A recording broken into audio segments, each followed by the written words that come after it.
Hello. Hi, Darth. Hi, Kit. Alright, yeah, I forgot it was St. Patrick's Day, so someone reminded me at like 2 p.m. I was like, oh yeah, I'm an adult. I don't give a fuck about I'm an adult that doesn't drink. I don't give a fuck about St. Patrick's Day. Uh, this fucking holiday, man.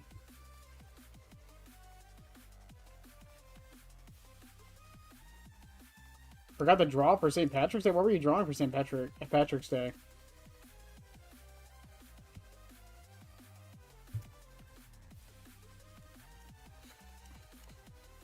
Okay, so might help if I actually send the link. So okay, so tonight, chat, tonight, we are doing a few things. One, probably not playing Trickster. I've never been a fan of playing Trickster. I don't have a problem with the rework, by the way. I've heard mixed things. Some people hate it, some people like it, blah, blah, blah. I have no opinions on it. But tonight, we're going to be testing Monstrous Shrine on the Kresu. I've been alluding to this for like 3 days now. Because I did a bunch of theory crafting with a couple people, and I think we found a build that works, and Kresu was the puzzle piece to make it all come together. Ironically, it was her. But before we do that, I want to do something I haven't done in a long, long time. We're doing a reaction today. And this video is longer than I thought it was. So we're doing a reaction to It's Just Ketchup. They are a friend of the channel. We don't talk much these days, but they're a friend of the channel. They did a video recently on the survivors and what Pokemon types they would be. And I did the same thing when Azimobs did this for the killers. And I thought it would be fun to just kind of react to this and give my opinions as the Pokemans guy. I mostly relaxed and had some corned beef brisket for dinner. I don't think I've ever had brisket in my life. Go support the homie, by the way. Go watch this video. He posted another video today. Pokemon! Expecting me to explain this once was embarrassing enough. Expecting me to do it again is just insulting. You read the video title. You already know what we're doing. It's time for the run back as we hop back into this Pokemon type topic again. Only this time by a request of you guys and the fact that I like to make... One criticism to this. He's not using the theme from Pokemon I use all the time, the Electropop, whose name I forget. We'll be doing survivors this time. The same criteria that I ranked killers by, their powers, their lore, etc. will be used again for this, but with one major difference. Thanks to the lack of powers or unique traits and the fact that survivors are pretty much just skins of each other in-game, we'll be factoring their teachable perks this time as compensation if applicable.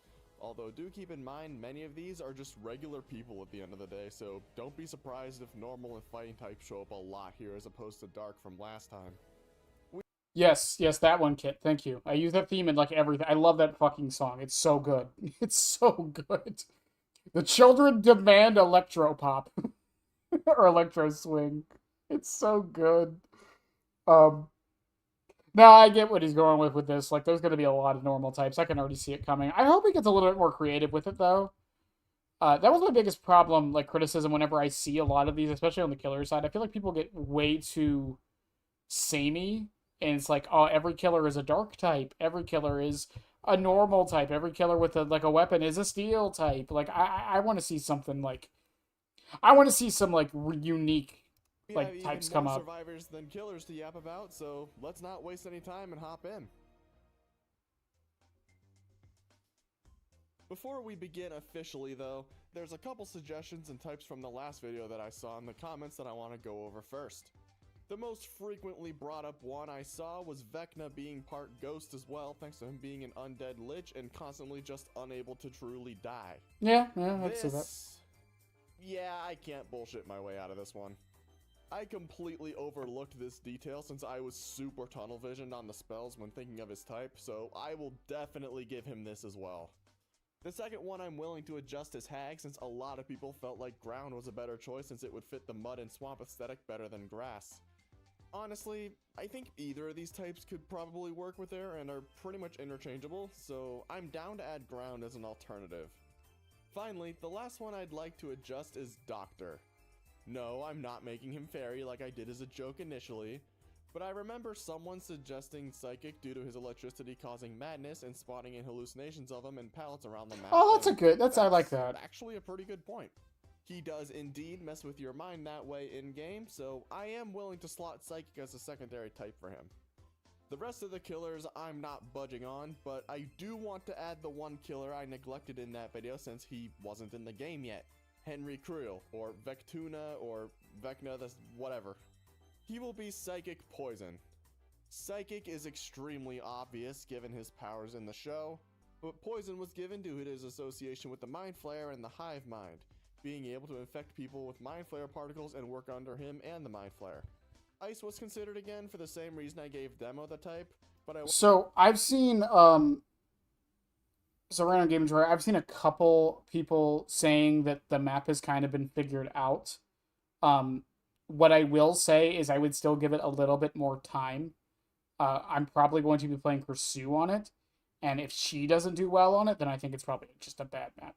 against it since fire doesn't seem to affect him directly as much unless other parts of the hive mind get affected by it. Hi, Miller. With all this finally out of the way, let's jump ship to the survivors. Survivor poster boy and locker enthusiast Dwight is up first, and there's not really a whole lot to go off of here for these Electric early survivors. I went with normal electric here for him as he's just a regular guy with pretty decent leadership abilities when he's given the chance in the realm after he got ditched in the forest by his coworkers, while electric is here since he's considered the gen repair focused survivor of the original force thanks to Prove Thyself. I think Dwight being pure normal would have made the most sense. I feel like he's the most basic of basic survivors, and he's like the catalyst for everyone. So him being flat normal to me would have been fine. Other than that, there's not really a whole lot else to really add here. Meg is next, and yeah, she's just pure normal. She may have decent lore regarding her being a runner, so I was thinking maybe ground initially, but... She's fast. Make her electric type. She should have been normal electric. I feel like I swapped Dwight and Meg, and you're good. But there wasn't really a whole lot else to go off of here, since I'm not really sure how running and helping care for her mother is supposed to equate to a Pokemon type. Maybe Fairy could be included, but I don't know. Kind of a boring start so far, but we finally have something to work with our next survivor. Claudette, I've elected to give Grass Fairy. That makes Claudette sense. has a lot of experience around planets and is very likely to have made the non-Bloody Party streamer and Escape Cake offering since they're all flower and plant-based, while she also has Fairy thanks to her perk selection, making her the designated healer of the original 4 survivors. Overall, I'd say this type makes perfect sense for her given this information. Jake would be grass normal due to the fact that he spends a lot of his time living close to the wilderness. He originally had his life laid out for him thanks to being the son of... I know he's going to be using normal a lot, but for some of these, I really think you could just ditch the normal. Also, I think Fairy could have worked for Jake because he lives in the woods. He's like a fey gremlin creature. A wealthy family, but he left the grid and left to live by the forest due to their lifestyle not really fitting him as well as the pressure of his father to accept the family's lifestyle. That said, it doesn't sound like he lives in the forest, unlike someone like Huntress, but he'd rather just lives very close by and likes the solitude he gets from it, which is why I chose to give him normal as the secondary type here. Nia was a tricky one to do initially, but I decided on Poison Dark due to her... You know why you give Nia Poison Dark, chat? You know why you give Nia Poison Dark?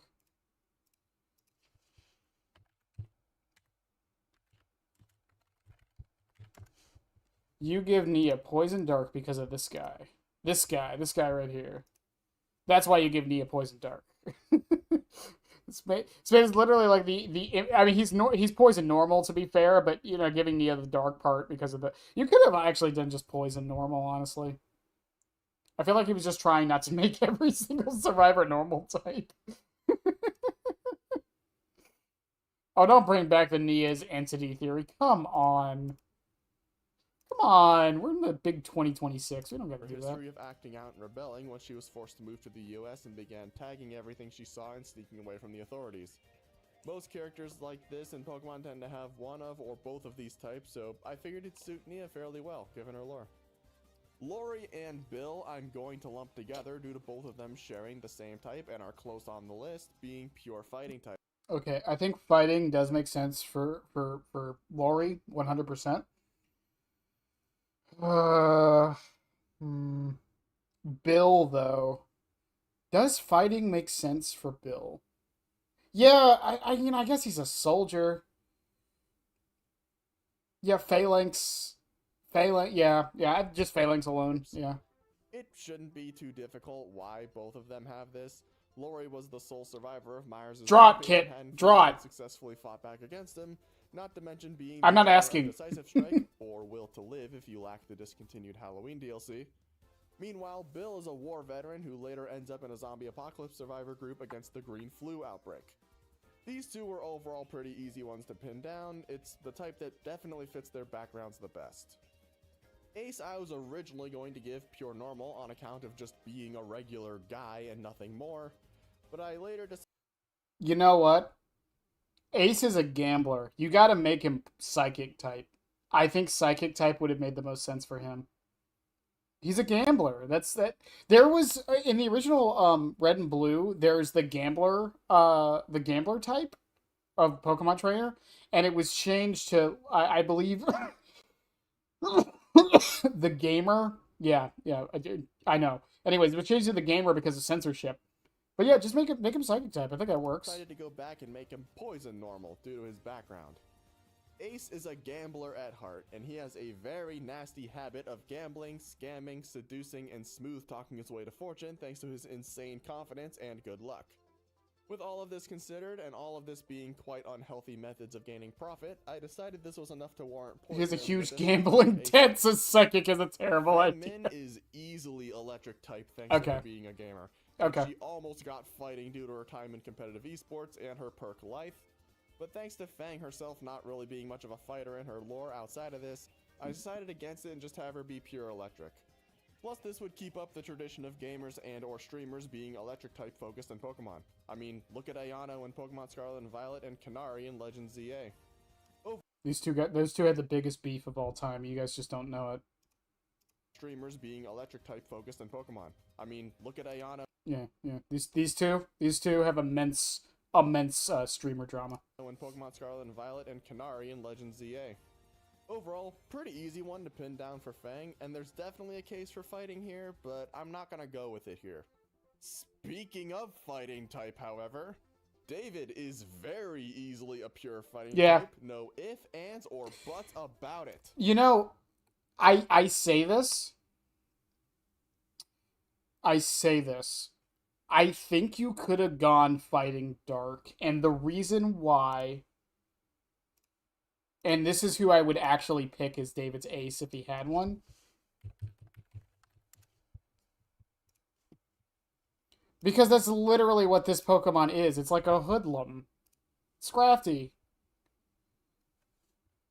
Like, I think you could have gone fighting dark because he does fight. Like, he's on the he generally fights for like good, but like he's also had some like there's that like deep insetted rage he also has. So like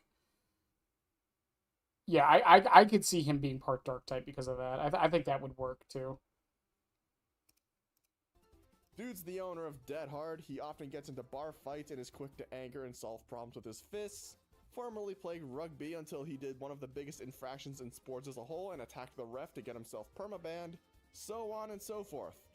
This was among the easiest types to assign to a survivor here, along one other survivor we'll get to near the end, and that's considering the fact we're probably gonna get plenty more fighting types later. Quentin was definitely one of the harder survivors to type, and that says something. Ghost normal Quentin.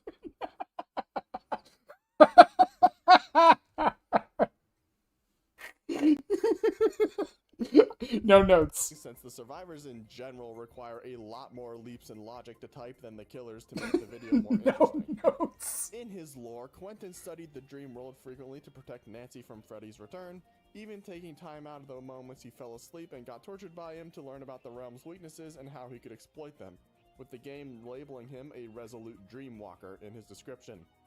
Ghost and Psychic as the primary types were the main two that came to mind, while Normal was guaranteed the secondary type. After a lot of thinking and talking to some others about this topic, I decided to come to the conclusion of giving him Ghost type due to the dream world supernatural-like nature, as well as Quentin's association with Freddy, who I also gave Ghost as one of his You never see him, he's like a specter. Ghost Normal is the type I'm personally going to go with here, but I do expect a lot of discussion on this one in the comments since, like I said, Quentin was definitely one of the hardest survivors to type in my opinion. Detective Tap is up next, and we have the return of the fighting type thanks to his role in Saw as a police officer. Okay, Tap. I feel like you could have gone, because of him, like, kind of getting obsessed with Jigsaw and all of, like, the issues he has in the franchise. I say the franchise as if it's not just the first movie. But because of all the issues he ends up having, I think you could have gone with just Dark type for Tap, and it would have been fine. Or fighting Dark, just like I said for David. But I think, like... Because dark doesn't mean evil. Everyone, like, misconstrues that. Dark doesn't mean evil. It's supposed to be, like, the opposite of fighting, basically, is what it is. But, yeah. Investigating Jigsaw, having almost gotten him before he ended up breaking free from apprehension and escaping. While he does get discharged after this on account of entering Jigsaw's lair without a warrant and getting his partner killed because of it, he continues the case on his own, leading him to getting overpowered and taking a bullet to the chest and nearly died had the entity not picked him up. Being an officer was already enough to have the fighting type, but the resilience to not let the case go even after being discharged solidifies the type even more in my opinion. Kate is next up and she will be given Pure Fairy as her typing. Because she's a singer? Because she's a singer, she has to be... I'm kidding. Yeah, so Pokemon's weird with this because there's no sound type as much as, like, everyone thinks there should be, including, I'm, like, pretty sure the Pokemon Company wants a sound type.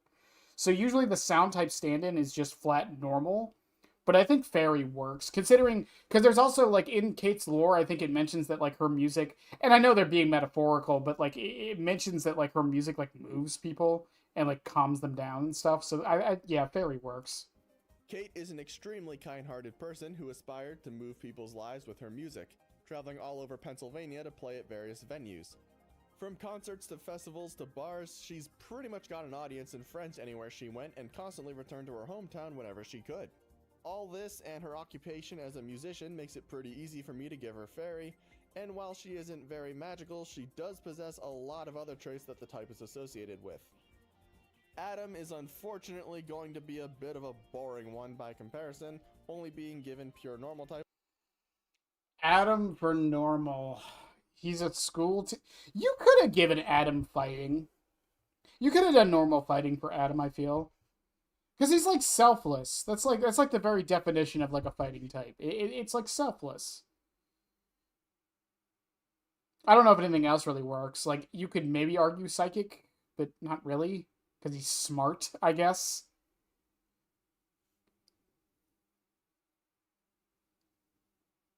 I guess pure normal does work for Adam. On account of just, he's a regular guy.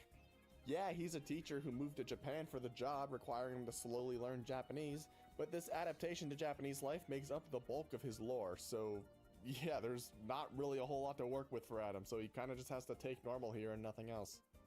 Jeff is more interesting to talk about by comparison.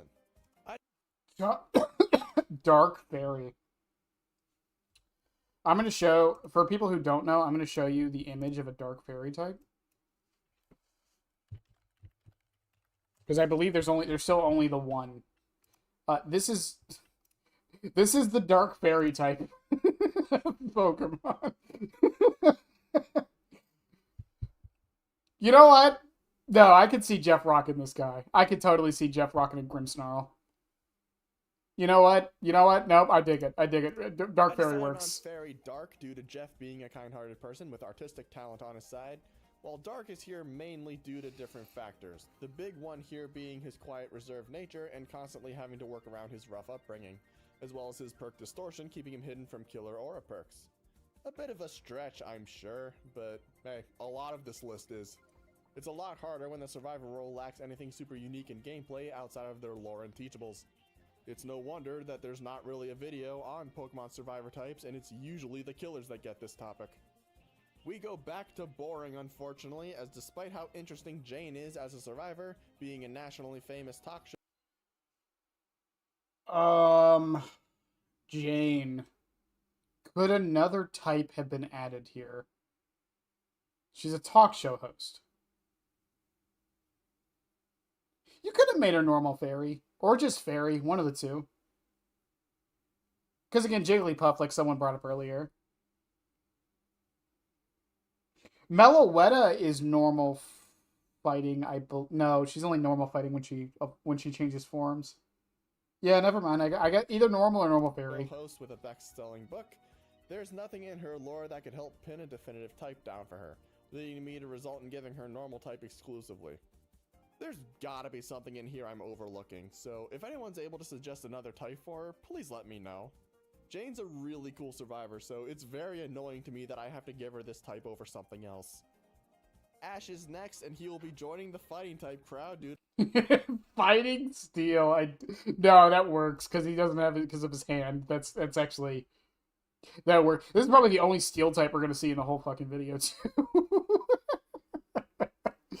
No, that works. No notes for Ash. I think Fighting Steel works for him perfect. The chosen one in Evil Dead. He's notorious for being a fighter, master of improv, and having the power of God, bullshit, and the Evil Dead writers on his side to get him through a lot of the fights he gets involved in. As for his secondary type, Steel was picked here due to his resilience, but also aided in due to having a prosthetic hand. Also, little bit of DBD trivia here. This hand on Ash is the reason why Clown has two different Moris depending on the survivor's gender, as the male survivors had to get their other hand become the victim of the finger amputation because otherwise Clown would be cutting off a metal finger from Ash.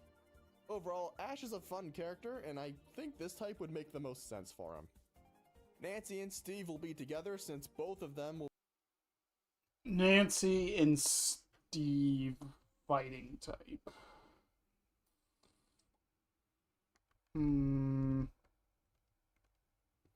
I feel like you could have done more here. I'm just trying to think harder about it. Fighting makes sense 100% for Steve. I don't know how I feel like about Nancy getting fighting type, though.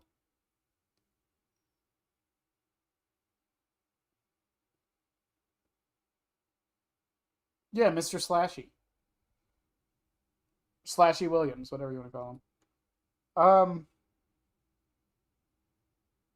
I don't really have any notes to this. Like, I can't think of anything else, but I feel like there's another type that works. Be pure fighting types. Steve is the more obvious one since he was a high school jock prior to getting humbled by Jonathan in Season 1, and he was also brave enough to beat the shit out of a Demogorgon with a spiked bat. While Nancy probably would have been normal if it wasn't for her locking the fuck in after Barbara got killed by said Demogorgon and she learned she's amazing with guns, being a major contributor in a lot of the more serious fights in the show, especially against Henry. Overall, I feel both of these are self-explanatory since both have extensive experience in fighting, just in different ways since Steve is the more of a melee fighter while Nancy is ranged because of her experience with firearms. Yui is up next, and while she was extremely close to getting Fairy Steel for you. I don't know why Fairy. Steel kind of makes sense, I guess, because she's a mechanic. But Fairy? Fighting due to a fight with a stalker in her apartment, I decided to change it to Fairy on account of having a lot of fighting types already, as well as the fact that she and her gang, the Sakura 7, use their winnings and influence in the racing scene to support women against their own stalkers and abusers, eventually their brand of pink becoming synonymous with women empowerment. As for her secondary type, Steel's the obvious choice due to the fact that Yui is very much into motorcycles and street racing with them. Not a whole lot else to say fair on enough. that, really. Fair enough. Zarina is next, and honestly, there's not a lot to work with regarding typings for her. Zarina. I mean, she disguises herself a lot. You could have gone with, Dark type or Psychic type. God, survivors are hard. I mean, I feel like Psychic, Dark, or Fairy would have worked here. She could have been a Alolan Ninetales. Let's make her Ice Originally, I Fairy. was just gonna go pure normal and call it a day, but when reading through her lore and seeing she focuses a lot of her documentarian work on exposing the full truth on subjects she films, I decided maybe Fairy could work with her instead. Like I said, Zarina was a hard one for me to give. I think similar to Jeff, you could have done Fairy Dark because again, the lore like does go into like not too much depth, but it does mention a lot that she kind of like hides herself, hides who she really is to like fit in. That's how she becomes a reporter. Um, so like I feel like that aspect like leans more into the dark. A type 2, so if there's a better option you think would fit her better, please let me know. Cheryl is next, and she took me a long ass time to decide on a type 4 since I feel like Ghost Fairy would have worked better instead of Psychic. Someone is gonna actually me here, but Cheryl is technically dead, isn't she?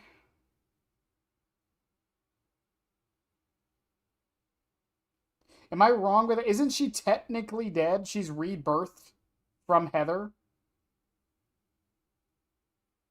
So like she's a second per because it's like the whole plot of the third game, isn't it? Am I wrong?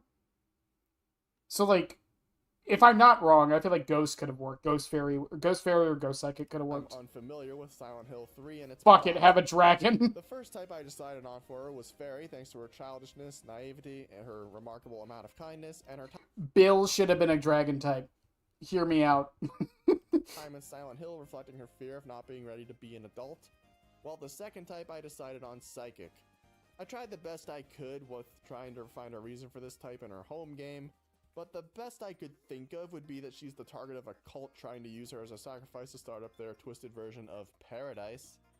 As a result of my uncertainty and lack of information, I decided to just go with this type because of her perks and DBD instead. I did say perks were legal for this video, it's just been a minute since we did. Plus this survivor was a hard one for me to type anyway, so I sorta had to grasp at straws here. Unfortunately, we go from pretty cool survivor to a not Felix is steel type because he's an architect.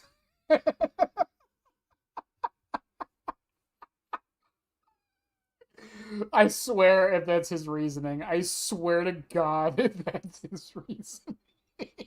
very interesting one in Felix, and the only type that I found fit him besides maybe normal was pure steel. If you're curious about this, this is because Felix amidst his trauma from losing his parents to the entity on Dire Island alongside Elodie, he grew up to become an architect. I'm fucking... This occupation heavily involves planning, designing, and overseeing the construction of buildings, which I figured would be enough to justify either steel or electric on him. In the end, I did choose steel since it just sounded like it fit the description more than electric did. Before we forget about her, like we did the Binding of Kin chapters. Oh, Elodie for Ground Dark. That's an interesting pick.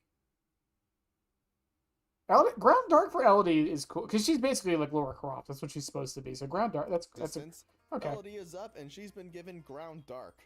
Ground is because Elodie does a lot of expeditions around the world, collecting various artifacts and just generally exploring a lot. As for her dark type, this is due to being an occult investigator as well as having suffered the same backstory as Felix did. But whereas Felix was able to keep moving forward with his life, Elodie let it fester and consume her life in the pursuit of trying to figure out what the hell happened. Okay, Leaving I can her dig getting that. ambushed by the Black Veil and eventually ended up getting taken by the entity. So overall, I'd say these two types fit her decently well with this information. I can totally understand if you thought Jeff's fairy dark type Eugene for Dark Fairy.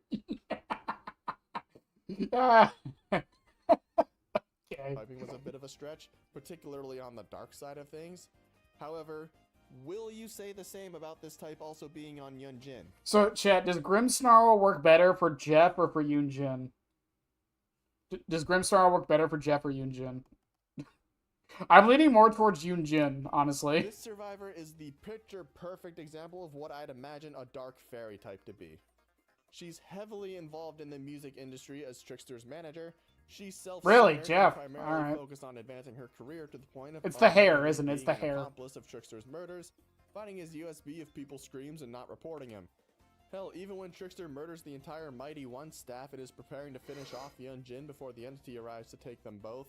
Yunjin hates him not for his merge during their tours, but because he ruined her career and even welcomed the entity taking them both away since it gives her a chance to get back at him. If this doesn't scream Fairy Dark, I don't know what does. Jill and Leon are going here together because they're both going to have Fighting type for Jill and Leon. A shiny Grim... Yeah, she would have a shiny Grimstar.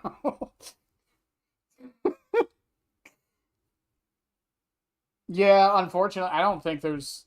Leon's too cookie cutter to be anything other than fighting. And to a degree, so is Jill. I can't really think of anything else for Jill. Have the exact same type.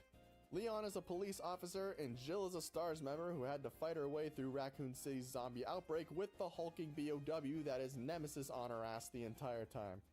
Not really sure what else to say here, honestly. Pretty fast one. Following that short one is Michaela, and she's a pretty easy one as well. Psychic for Michaela, mate. You could have gone Psychic Ghost, but Psychic works. Well, being a pure psychic type. This is largely because of her love of the supernatural, as well as being the survivor who introduced boons into the game. She literally has 2 of them on hand as teachables, while her last perk is an aura perk for revealing objects around her. Ghost was an option since she told a lot of ghost stories while working at Moonstone Cafe, but I feel like that one was a bit of a stretch here, so I decided pure psychic it was. Oh boy, this is gonna be a rough one. Dark type for Jonah! Sold. Fucking sold. Electric because of he's like a math genius, but dark type because of the war criminal stuff. Okay, I see you. Up, and his typing is a rather interesting type combo. Electric is up first as his primary type since he worked as a codebreaker, decoding numbers, archived footage, and intercepted messages into information for himself and the CIA to use. As for the other type, the dark typing crops up here because of an incident where he accidentally decoded multiple decoy messages for the CIA, leading to a bombing of an incorrect location and taking a massive amount of innocent lives. From the wording of Jonah's lore, as weird and honestly not very good as it is somewhat implying the CIA in this story is corrupted from Black Veil influence, aided further by when Jonah attempts to siphon money out of the CIA's funding to help those affected by the incident, only to get an assassination attempt on him in retaliation, as well as him being on a mission prior to the accidental bombing one that almost exposed rich and wealthy people around the globe. Regardless of whether he tried to course correct this mistake and it sounding like it was an unintentional thing due to finding out later the info was falsified and by that time it was too late, it doesn't change the fact that Jonah still majorly contributed to this event happening, so I'm refusing to budge on leaving out Dark type, making Electric Dark my final choice for him. On a much lighter note, Yuichi is a pretty interesting survivor. Water Psychic for Yoichi. I was wondering if anyone was going to get water. No, Yoichi makes the most sense for water. Motherfucker, he's wearing a rain jacket. Come on. About being a survivor from Sadako's curse when she initially killed her parents. Water Psychic is my choice for him. Water being due to his DVD exclusive expanded lore making him a marine biologist. Psychic, on the other hand, is granted to him thanks to his descriptions, constantly mentioning he is a psychic, as well as on top of his perks being related to auras, boons, and uniquely to Parental Guidance's description, the ability to hear the dead. That one has nothing to do with gameplay, I just thought it was cool, and helps make the case here since, I mean, it's one of his teachables. Overall, Water Psychic is the final choice for Yuichi, and I'd say it fits him quite well. Hattie's up next, and I think an easy type combination to give her would be Dark Psychic.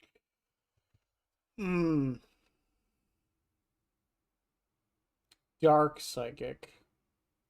Does Dark fit Hattie? I don't think, like, because she's not, like, mischievous or, like, evil or anything. She runs a podcast, for God's sakes.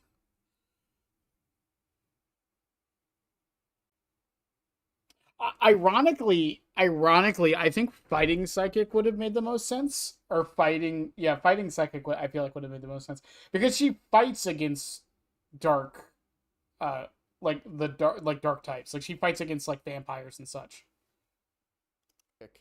This is thanks to a special characteristic she has in her lore, the ability to detect overlaps. For those unfamiliar, overlaps are basically pockets in reality where the entity's realm bleeds into the real world, oftentimes where the divide between the two worlds are weak. Example of some places in universe that have overlaps include the Garden of Joy from Dredge's lore, Greenville's Theater from Sable's lore, the Dragon's Tooth Island from Houndmaster's lore, and there's an unconfirmed theory to my knowledge that Podcasts are Orange evil. might have Fair one enough. as well. Hattie has the effects to detect, see, and feel the residual effects of these overlaps in her head, using them to start a highly successful podcasting business. Given that the overlaps are related to the entity, the ability to not only sense them, but visualize them to herself as well, this gives me enough reason to give her Dark Psychic as her type overall. Ada's next, and a good type that I think would work would be... Now, Fighting Dark for Ada makes sense. I still think David should have also gotten this, but yeah, Fighting Dark makes sense. I don't know, like, if... I feel like a lot of the good Ada does is convenient. It's usually not, like, something she intends. Fighting Dark. The Resident Evil characters tend to be involved with a lot of combat, and Ada isn't an exception here, hence the fighting part. But that Dark type is thanks to her allegiances being questionable, her sneakiness, and her anonymity during her missions. It also doesn't help that she's been formerly involved with Albert Wesker's work as well, which, given how far gone that guy is with Ouroboros and all these reasons seem justified for her to have this as a secondary type here. Rebecca will be a quick one thanks to her time in Stars as a medic. Whittle Becky Chambers gets fairy type? Really? We're just gonna do that to Whittle Becky Alright. Being granted fairy type. Her youth, playfulness, and her kindness also contribute to this type as well. Honestly, there's not really a whole lot else to say here. In order to save on time, however, I'm going to include Aurelia for this section as well, since she also worked in the medical field as a paramedic, so she will also have the fairy type as well. On top of that, Aurelia's perks are majorly focused on altruism and healing, further emphasizing this type. Overall, even though Rebecca's a licensed character and Aurelia's an original, both of them have medical backgrounds, which is what's making me cover them together to save time, since I just have similar things to say about them. Vittorio is a weird survivor to talk about in general due Ground Psychic for Vittorio. I don't hate that. I don't hate that at all. No, I think that works. I think you could have, for the sake of variety, I think you could have made him rock psychic, but there yeah. being a lot of clashing elements with his character. Someone from medieval times wearing modern-day clothing is off-putting to someone who hasn't read his lore, and that will play a big role into Vittorio's typing. The more straightforward one I'm giving him is ground thanks to his home era, but the secondary type I'm electing to give him psychic. Aside from the pretty sweet tattoos he has on him, Vittorio has a lot of knowledge regarding the realm, the observers, and other dimensions thanks to his personal studies. This is in tandem with his perks. Bro would have a Claydol. He would have a Claydol. Is pretty good justification for psychic as a secondary type, so that's what we're going to be going with here. Thalita and Renato are being covered together due to Flying. There's a type I wasn't expecting to see. Hi Yoshi. Siblings, but also because I'm just going to be saying the exact same things about them. They're both pure normal types due to them just being regular people, not a whole lot to really go off of regarding lore and perks. But one benefit of their lore is that it states that the two are both kite fighters and ran a kite shop prior to getting taken while running from Skull Merchant. Weird. There's not really a whole lot else to go off of here. What a random thing. thing. Flying type is a secondary type to reflect this. Gabriel Soma is up next, and this is a weird case where the... Okay. Yeah, it's Ketchup's video. Okay. Gabe being electric, I think you could have done steel instead of one of these. I'm curious on the reason for poison, but steel could have worked because he's technically a clone. We don't know the cloning process. So I'm assuming there's some mechanical stuff going on. It's not just, The character we're talking about isn't exactly human. Well, he is, but he's a clone of one, manufactured alongside the rest of his crew in Hook's A7 robots to colonize Davarka. Being an engineer meant to maintain the robots and other machinery in the colonization process, electric was a great type to start with. As for a secondary type, I was thinking of ways to represent the clone part of them, and to be honest, not a whole lot of options were really fitting here. The closest I thought of was poison because of everything around him, from his very appearance to his... You could have done bug. Bug could have worked because it's kind of like a hive mind situation. But I understand it. But I would have maybe steel bug instead of electric poison. Memories being complete fabrications by the parent company behind the colonization, Huxley Industries, in his creation. As a result, the final type I'm going for with Gabriel is Electric Poison. Nicolas Cage, this one won't take long, is an actual No, no, no, no, no, no, no. That is the Cage Man, all right?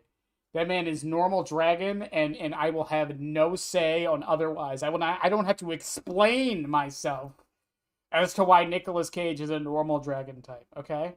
Okay? Y'all want me to show you what a normal dragon type looks like? Yeah, yeah, I'll show you what a normal dragon type looks like.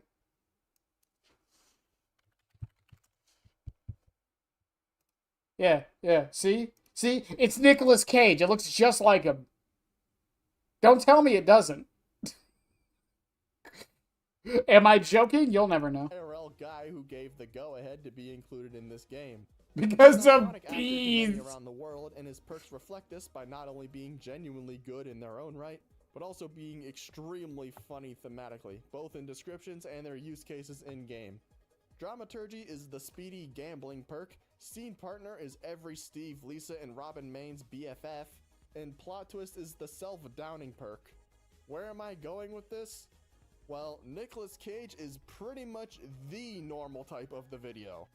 The perks don't do much to help out, plus the minor detail that this guy actually exists outside of the game, so what do you want me to do here? I think a lot of us forget Ellen about Ripley is next, and she's another survivor that's joining because she's an engineer. You could have done steel fighting, I feel. the fighting type crowd thanks to her experience in fending off and surviving against the Xenomorph, being the only survivor of the original Nostromo crew. Even if her lore in DBD ends after the first Alien movie. Whoa, whoa, whoa, whoa. Jonesy lives. Okay, she wasn't the only. Jonesy lives. Movie ends, she goes on to face several more Xenos later in the franchise, so I would still count this. However, I'm making fighting her secondary type, as I think a decent fit for the main type would maybe be electric. This one's largely one of those types that I thought was because of the environment around her, plus she has chemical traps, so maybe that could amount to something. I'll go with it for the video, but if anyone's got a better idea for the type, let me know in the comments. I have never played an Alan Wake game in my Normal dark for Alan.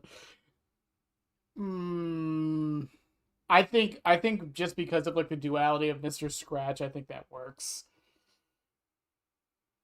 Steel fire? Oh yeah, steel fire because she uses a flamethrower. No, that's perfect, Yoshi. No, that's perfect. Yeah, no, that works. Yeah, Nicolas Cage should have been second because he can summon items out of thin air with dramaturgy. my fucking life. I've never even heard of this guy prior to his announcement in DBD. This was also the same patch Hillbilly got reworked and Sadako got her second rework, so I genuinely forgot he existed for a couple months after that patch dropped. It's Alan Wake, man. I know nothing about Alan Wake as a character, so forgive me if I completely butcher this section. The first type I picked for him was normal because of his status as an author and the fact that he seems like a regular guy. While his secondary type, I decided to go with... I mean, I think Ghost Dark could have worked, but the only reason I'm leaning towards Normal Dark, and it's probably not the same reasoning as Ketchup, but the reason I'm leaning towards Normal Dark is because of the duality he has with Mr. Scratch. That's it. Dark, but this case is a rare moment of not because he's evil or has some major trauma or being self-centered or whatever. The main plot of the Alan Wake games involves Alan's best-selling novel being brought to life as a means to try and get a dark presence to escape a dimension called the Dark Place. And at least in the second game, Alan spends quite a bit of time within the Dark Place trying to rewrite the ending to the story to get rid of the dark presence. This is to say, the dark type is thanks to his time and experience trapped in the Dark Place, with his DBD trailer suggesting he might have wrote himself into the realm. Overall, I know basically nothing about Alan Wake, both the guy and the games, but from what research I did, I figured Normal Dark could work decently well on him. There's a lot of fucking Speaking survivors of in this dark game. type, everyone's favorite... I hate that it's right. I hate it. I hate it. I hate it. I hate that it's right. I hate that Dark type fits Sable. I hate it. I hate it. I also hate that I know what her ace would be. Y'all know what fucking Sable's ace would be? I can tell you right now. This. Absol. Absol would be Sable's ace. It would. You can't convince me otherwise.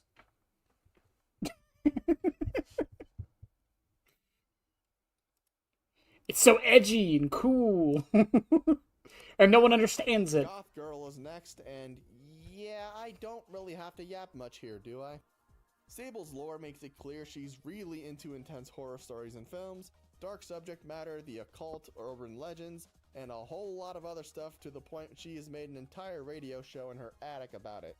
When Michaela went missing and Sable eventually found an overlap inside Greenville Theater, Absolutely. she allowed it to take her into the realm. Hell, even her perks all relate to the basement, often considered the most dangerous location on every map in the game, with Sable also being the one who introduced invocations to the game. With all the I don't think Ghost works for Sable. I think it could work more for Michaela, but like, because Sable doesn't actually do anything supernatural, does she? Isn't it more just convenient? overwhelming evidence of dark type presented here, there's not a lot of space for anything to dual type her with, so Sable is going to be a pure dark type here. The Trooper next, and this is a rather interesting Okay, fairy psychic for the troop. I mean, one of them's literally an elf. case. Yeah. There are licensed characters that were custom made for DBD thanks to the nature of the Dungeons & Dragons chapter, and Vecna being the main tangible character to pull from there, and that's only because he is a perfect fit for the killer role. Maybe a little too perfect based on the Mark of Negation. That said, one of the members here is Astri, who is an elf, so that plus... Oh yeah, she does have invocation. Yeah, no, Dark Ghost might actually work for Sable. Being the main survivor rather than Baramar made me think Fairy could work as the main type.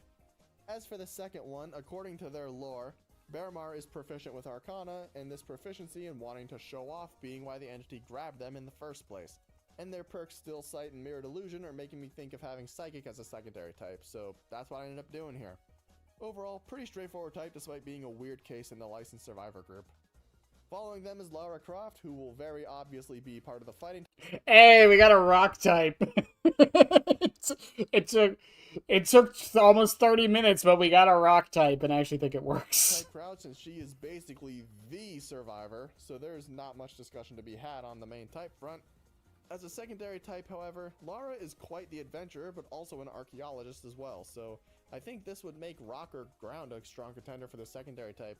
We used ground before on some other survivors and killers in the past, so for the purposes of this video, I'm electing to give her rock in order to say that this type finally got to see some play. I think it just works. I'm going to be honest with you. I think rock works better than grounds. But in all honesty, you could make a case for either on Lara. Overall, my final type for her is fighting rock. Trevor Belmont's up, and given how Castlevania is a gothic... Steel? Is it because of the whip? Is that why we're... I mean, Dark, I'm cool. We're giving him Steel because of the whip. I feel like you could have done, like, Fire, maybe, because of, like, the vampires. You could have done, like... You could have done, like, Flying Dark. Adventure platformer with a couple horror elements here and there, along with the fact that Trevor and the Belmont clan in general around his era were outcast and not treated very well despite being the main people who could get rid of Dracula, I'm willing to give Dark type as a secondary type. His main type, however, I'm electing to give Steel due to his resilience, as well as him and the rest of the Belmont clan being the users of the Vampire Killer, an enchanted whip that's extremely effective against creatures of the night. Water for holy water? Yeah, Steel water.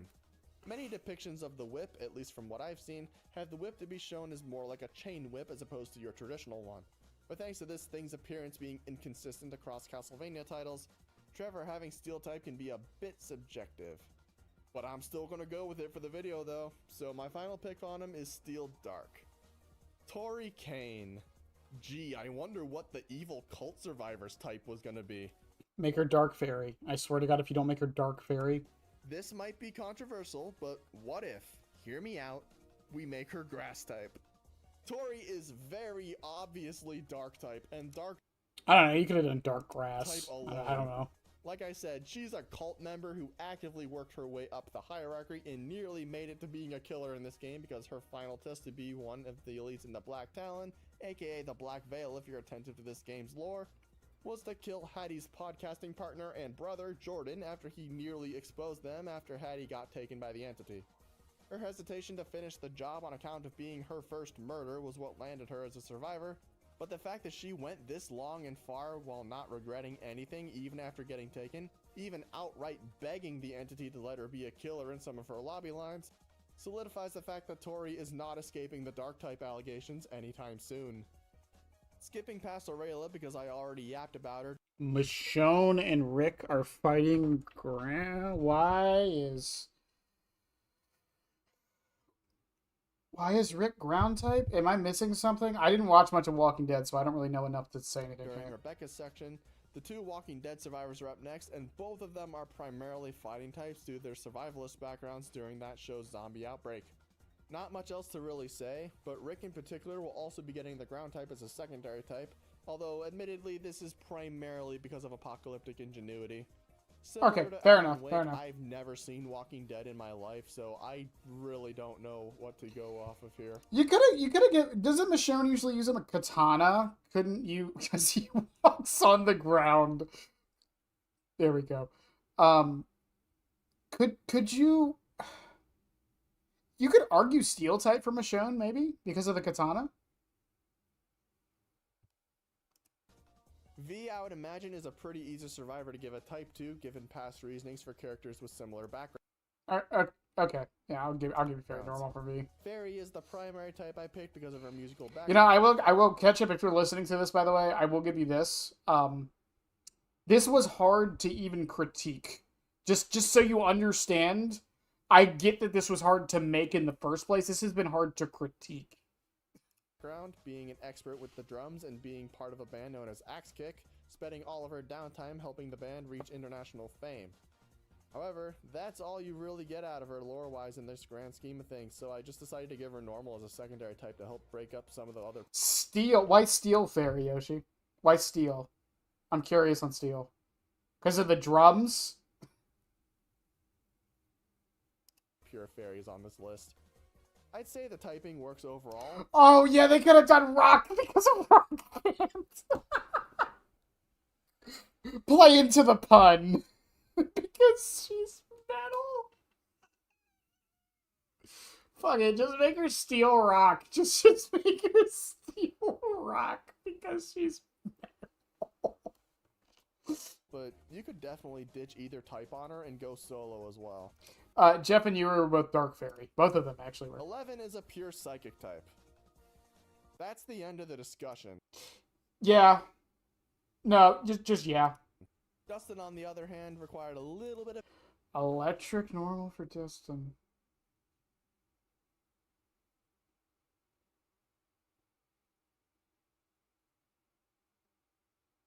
I'm not gonna lie, you could have done Electric Dark for Dustin. This fucker's a gremlin. I hate this guy. Extra digging to get something out of type-wise, but not by a whole lot. He's proficient with electronics and gadgets, so I figured Electric could work as a primary type. That said, while he's the smartest of the base 4 kids in the friend group in the show, he is still in the kid friend group with Lucas, Mike, and Will. They don't do a lot of the major fighting in the show, that stuff being reserved for characters like Jim Hopper and the older characters. Thanks to that, Dustin's unfortunately being given normal type as the secondary type, but at least he has something to work with type-wise out of the kids aside from maybe Will being partially a psychic type.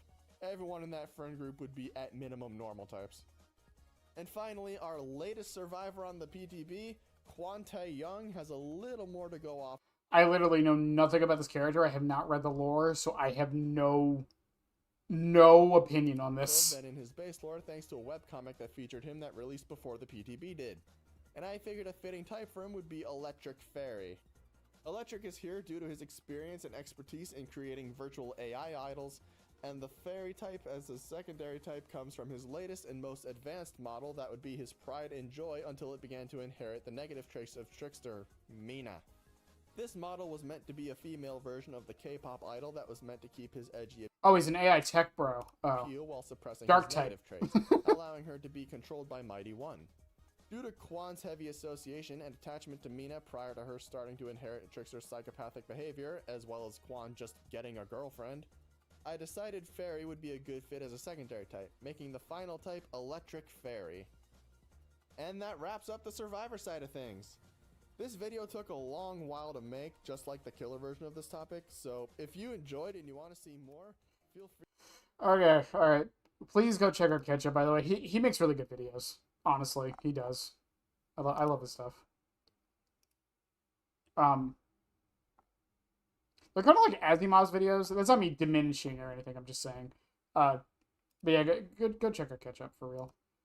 I'll probably have a post to it when I'm done here. But no. If he's listening, by the way, because this will probably be on the Yap channel. I had a hard time fucking critiquing that. Just so we know that was very difficult to do.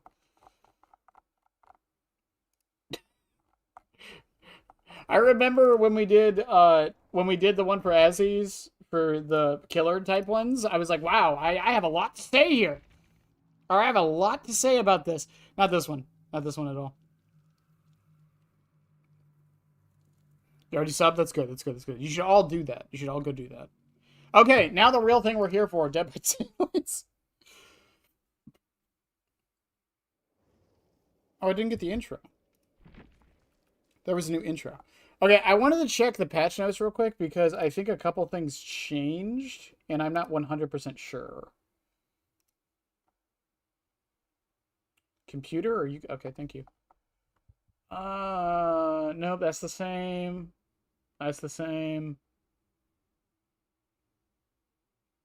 Did they buff this? Wasn't this 20 seconds? No, they nerfed this. Wasn't this 20 seconds before? Am I wrong?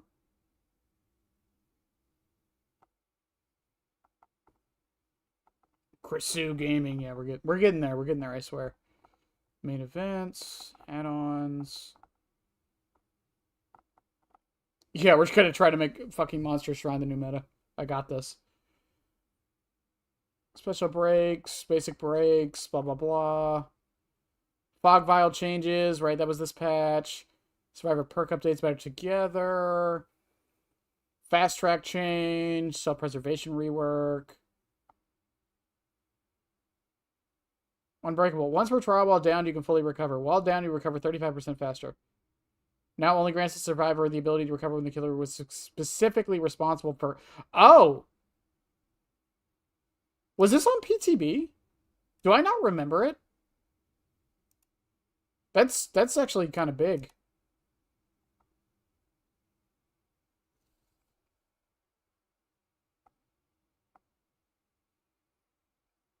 Updated to apply exhaustive status effects simultaneously when the health state loss is recognized on survivors, not afterwards. So this should mean that genetic limits will now counter, should mean that genetic limits now counters overcome. In theory. Crowd control rework. I hope this is we see this for all the hexes. No longer updated to trigger earlier when generators are completed to block healing abilities of survivors. This is I mentioned this in the Pyramid perk video. Terminus and Adrenaline, it's ping based. So hopefully this means that's not a thing anymore. And it just means Terminus counters Adrenaline, which is fine, I think. Perk descriptions, aura customization, bug fixes, new prestige system, and a bunch of other fixes. People don't like the Wesker stuff. By 44% was 10, okay. Increases the duration of main event by 44 was 33. Increases throw speed by 15% for 10 seconds after getting a style rank was 10% for 8 seconds. Decreases the speed at which saturation decay by 25, blah, blah, blah. The next time you enter throw state increases movement speed of throw state. Oh, okay. On every 8th blade hit, an additional... Increases throw speed by 8% for 8 seconds. New effect, gain 3% haste. Gaining additional style points. Blades can ricochet off environments. On every 8th blade hit after a ricochet, an additional blade is assigned at random. Increases laceration. Why did they... I mean, I'm not going to hate this, but why? Okay. When reaching A rank, survivors within 32 meters are revealed with Killer Instinct for 4.4 seconds. Here it is in photo. Vine attack ready sounds playing slightly in advance for survivors has been reverted. Okay. That's a buff. That's a buff to Vecna, isn't it?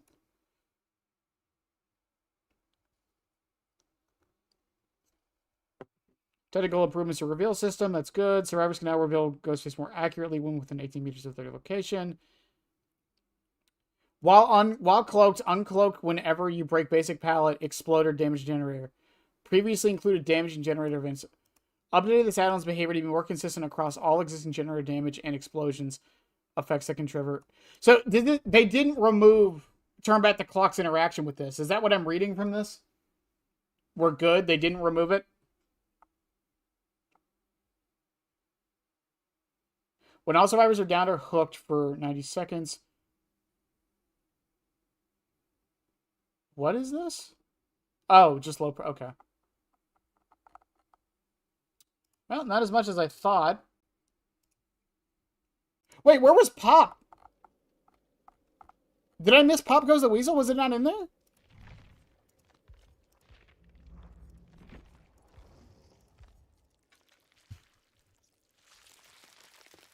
Whenever you hook a survivor for the next 45 seconds, when your damage generator explodes, 15% more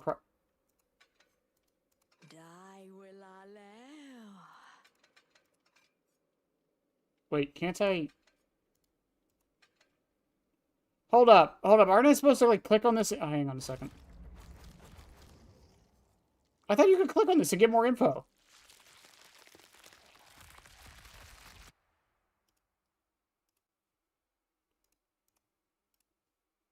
Behavior.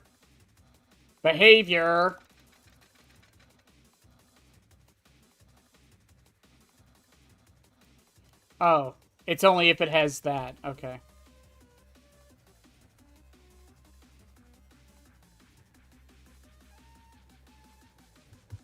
So it's 25%? No, it'll only be 20%. So yeah, I guess it is 15% more. Yeah, that's what I was trying to figure out. I was gonna make, because I didn't see it in the patch notes, so I'm assuming, yeah, it went through. Okay. Alright. The thing we're all here for, by the way. Okay, so Monstrous Shrine. So we have tested this a little bit. And here is our thought process with this.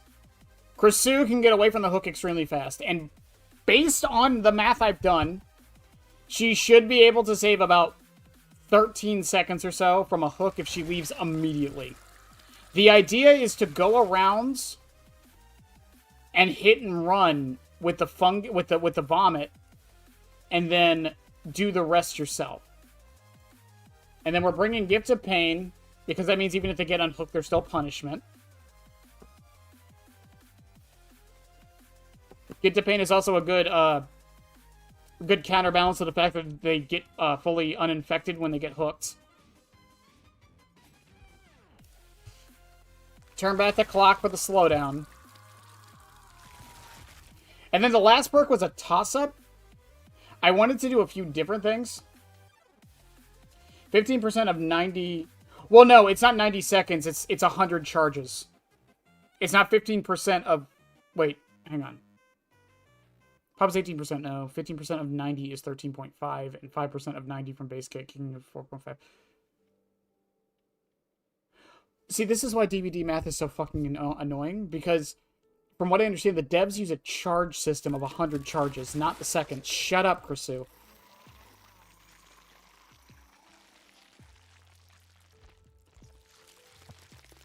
I'd have to test the math later on Pop. As for the last perk, it was a toss-up between Jagged, Agi, and I wasn't 100% sure. So I think to be safe, we're gonna bring Agi. I don't have any cakes on her, do I? No. And the add-ons... I'm gonna kick my neighbor's air conditioner. 50% regression. You gotta hook somebody first. You can't just do that. You can't dry kick that. That's come on.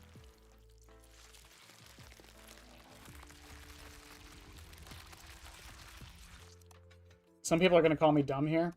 We're taking Dulled Knife and Lorenzo's Remains. That's what we're gonna test first. So Dulled Knife, don't worry so much about the bottom part. Consuming a fungus grants survivors 10% haste for 5 seconds, while preventing scratch marks, pool of bloods, grants pain in your ores. Don't worry about that, okay? It's not as strong as it sounds, believe me. Because a lot of times when survivors are eating the fungi, they're not doing it when you're chasing them. So don't worry about that. The thing here is that decreases the charge consumption by 25%. That's the thing here. But it could be wrong. I'm not 100% sure. I've actually never really looked into like the math of generators. The second add-on though is Lorenzo's Remains. When the survivors get infected, they're blinded. When they get fully infected, they get hindered.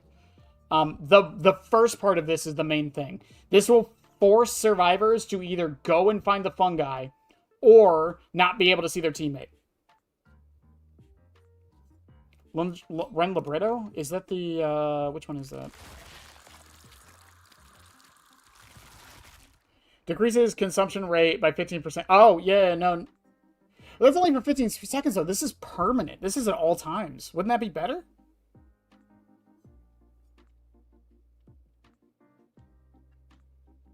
Yeah, that's the other. Yeah, or 120. Who gives a shit? Again, turn back the clock and Agi might get swapped out.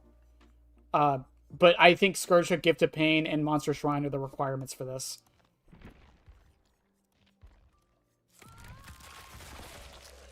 Oh. Do I play on the new map for this? Do I do that to myself?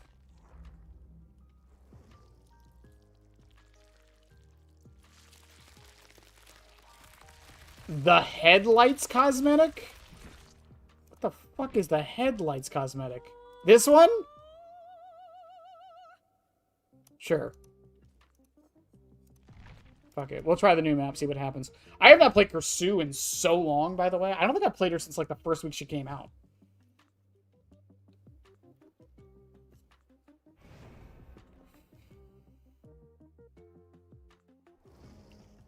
Yeah, that's fair.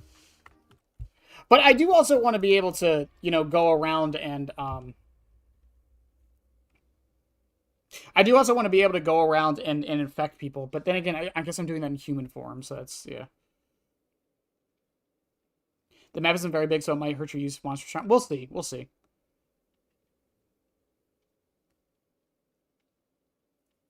You're playing on purple Larrys, just to let you know. Well, I already hate Larrys enough. My hatred will just combine to the two of them into one hate-filled moment. That's how emotions work. Well, see, I was also thinking about the, I don't know Kersu's add-ons that well. Don't blame me. I was also thinking about the one where she gets more charges when a gen is done. Also, I have to change my fucking auras. Why is this all foggy? Why was that super bright like that? I'll probably do that in a custom after this. We should get green Larry's next. I don't know. Larry's is sometimes green. I have no power and I must too. The handkerchief? Yeah, handkerchief was the other one I was thinking of. Because yeah, I'm probably going to lose gens with this.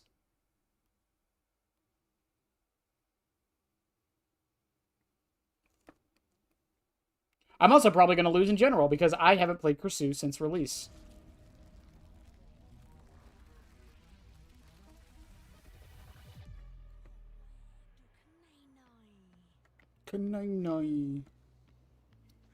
I know it's Thai, but that fucking voice line always sounds fucking Australian to me.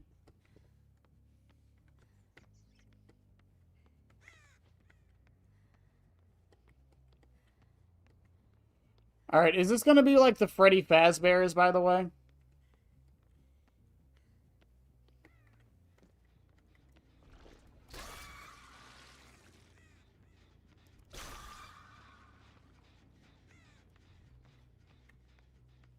Remember how I said I haven't played Kersu in forever? That's what I meant.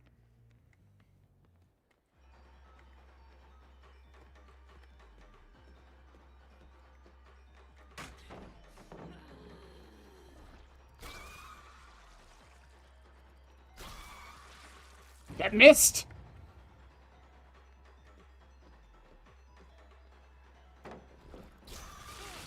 There we go.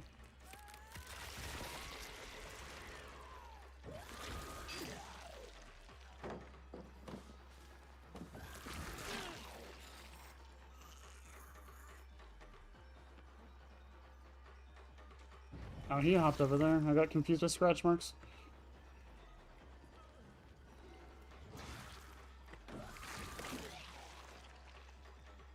I'm playing like ass right now.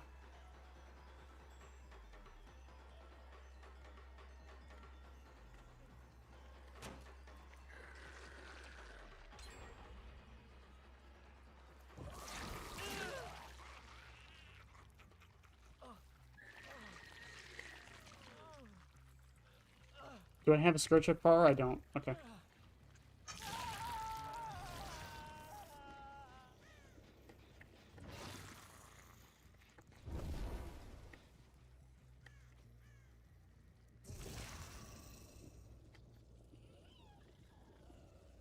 No.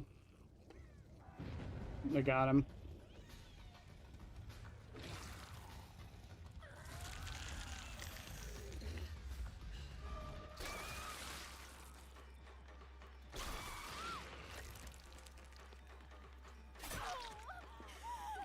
Why?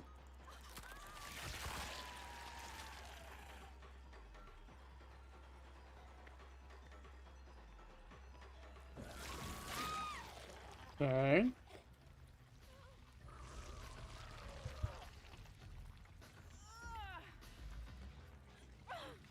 No scar chucks, no! Oh, there's a basement right there. Shit. Okay, yeah, maybe doing this on the new map was not the best idea.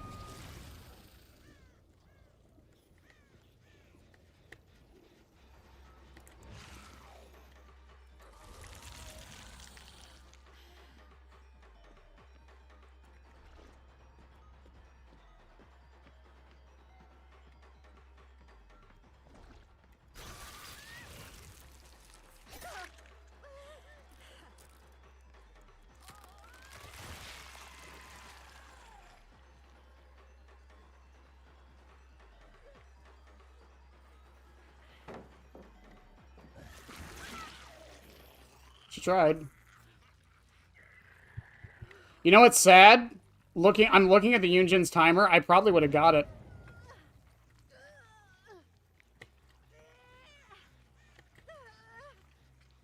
Yeah, the new map might have been the worst choice for this.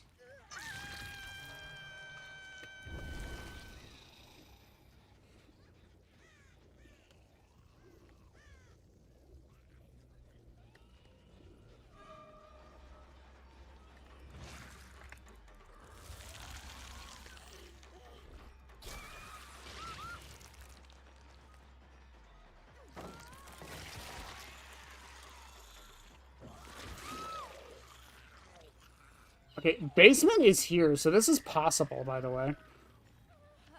Hello.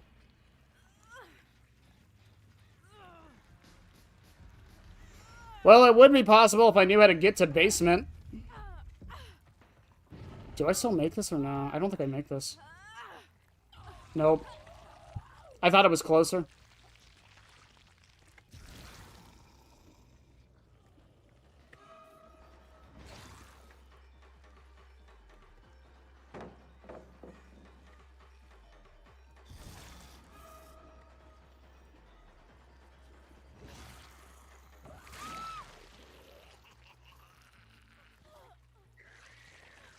On the bright side...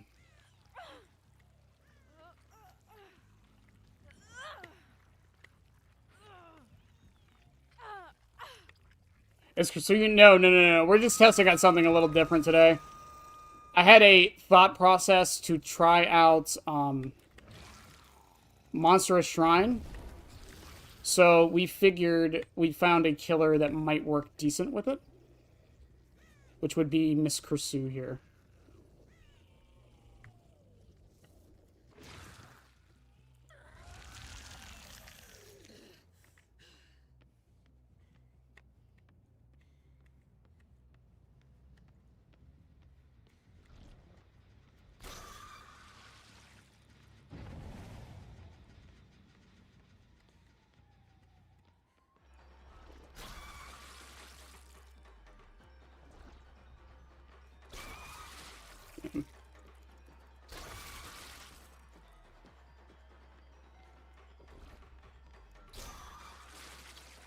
That didn't hit.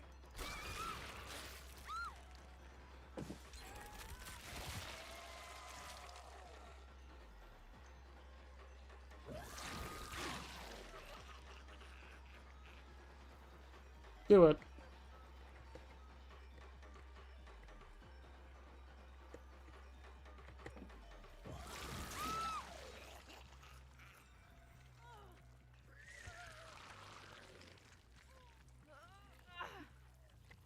Tried using turn back the clock recently. It's such a quality of life, even if it's only 10% per hit. I mean, a lot of people really like turn back the clock. I think it's a great... It feels so good to use. And it works on, like, every killer. Some of them are obviously better than others. Yeah, it'd be a damn shame if I could just do that, right, Ian?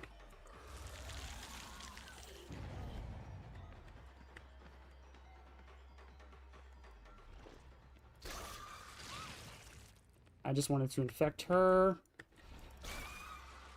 That didn't bounce!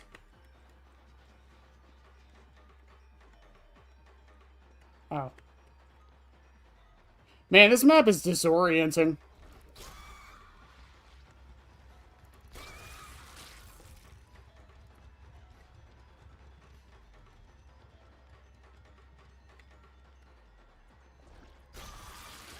There we go.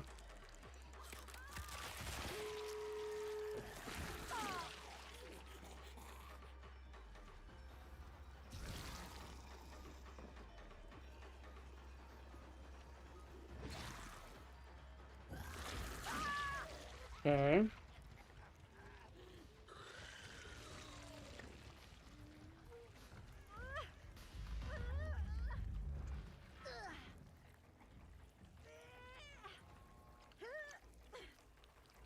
Every killer except for good old P-Head, of course.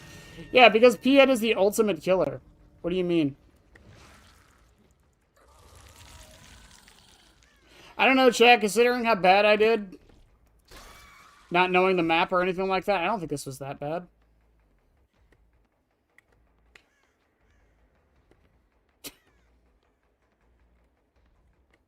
What if I run territorial imperative, chat? What do you think?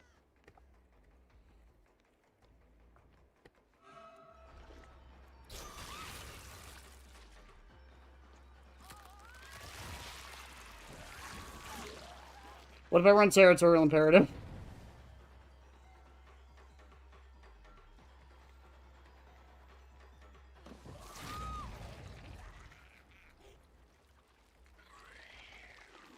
How did that work?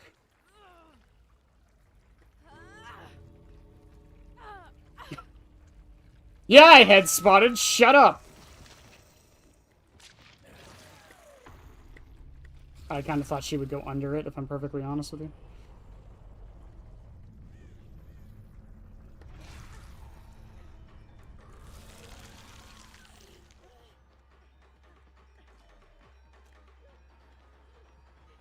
Oh, he left you to die. Oh, he left you to die. Good old Chucky trick works.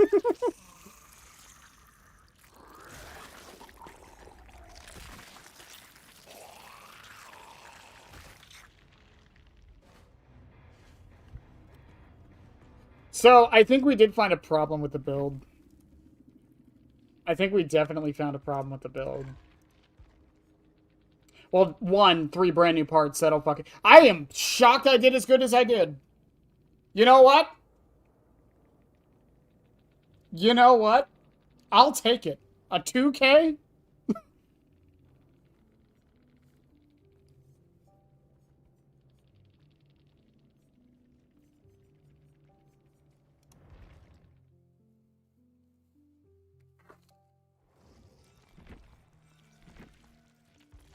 Behavior, I know. You can stop notifying me. Also, Chad, I did not get my Twitch shirts. I did not do the information correct on the Nexus thing, so I did not get my Twitch shirts. Whenever a survivor eats a glowing fungus from further than 40 meters away, their aura is revealed to you for 6 seconds.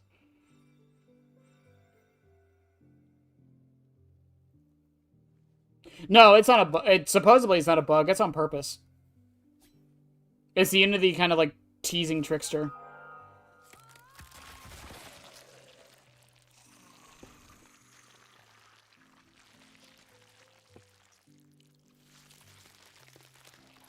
I'm still surprised I barely see Shoulder the Burden.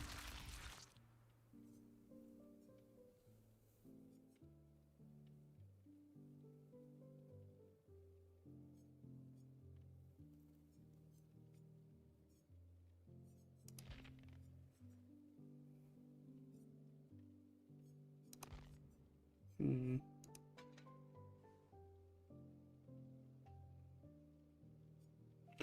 No, I think, because I watched the Minskull video on it, I think it's supposed to be the entity getting mad at tricks, or like fucking with Trickster is what it's supposed to be.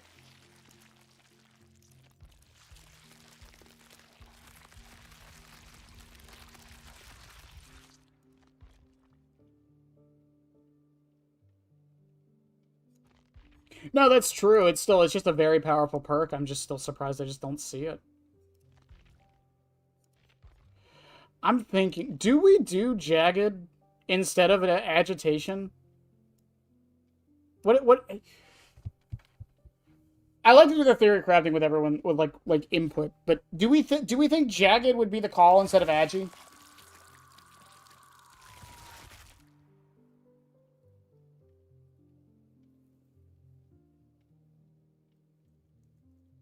Over Agi? I'm thinking the same thing, mostly because I can't get like Monster Shrine. I don't have to Monster Shrine every single hook,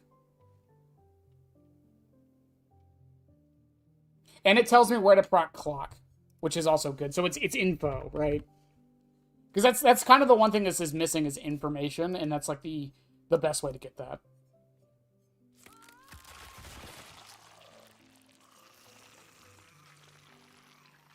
Also, I should probably not. I'm not going to do this on the new map.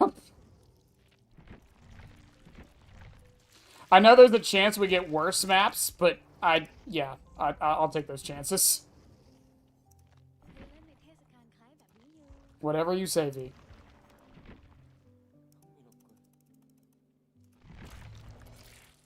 Also, I definitely forgot to get a million BP for the new guy.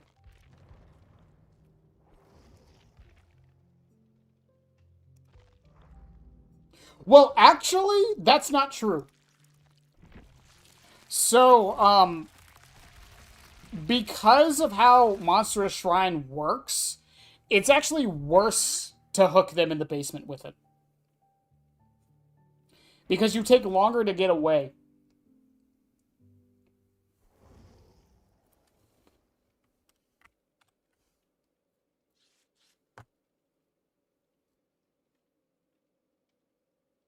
What if I try like a pseudo...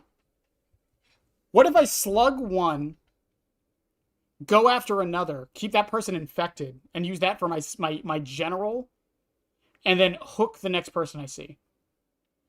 Because that would give immediate pressure. Maybe.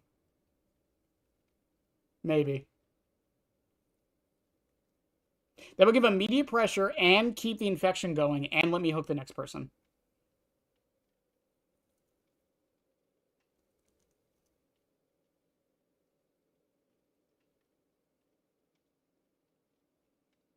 My idea is that you use Agi to get a hook in a corner, and with Agi again, you could...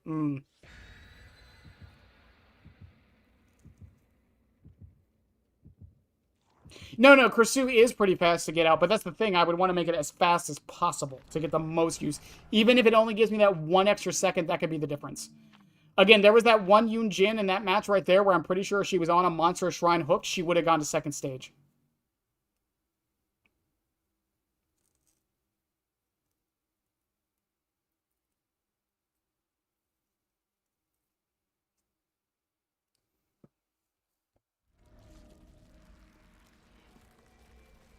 I mean, it's not worse, I guess.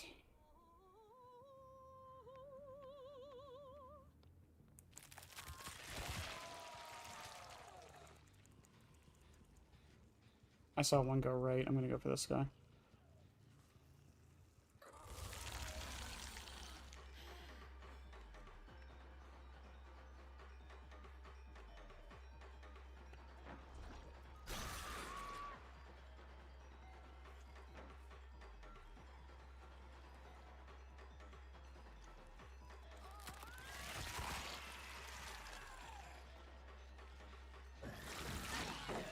Still got her.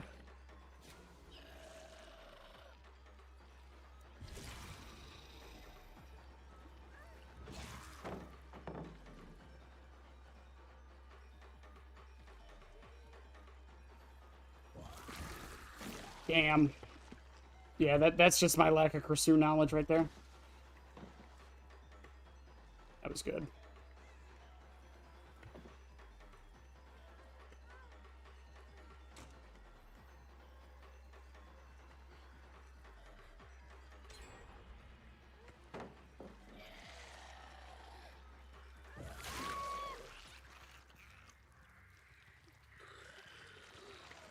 I need to know where they are.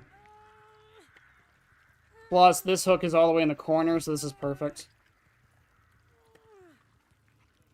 God, doing this without Agi feels weird. Kursu feels so slow. She shouldn't, but she does.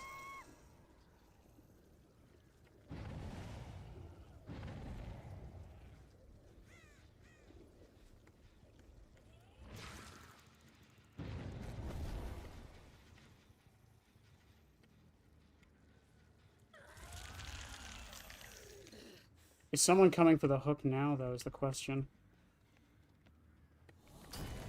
Okay, that's not jagged. Someone was over here. I see him. Is this the start of... I seriously doubt it.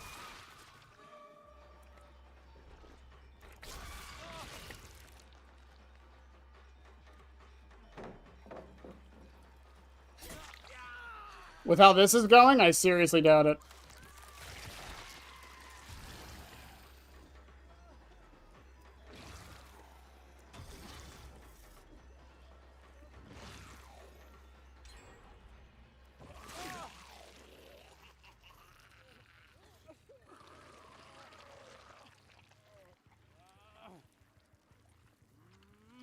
Also helps that Kursu is pretty hard to flashlight save against. Yeah, well, it's also because I say this a lot about, like, Marvel Rivals. It's because she doesn't have feet.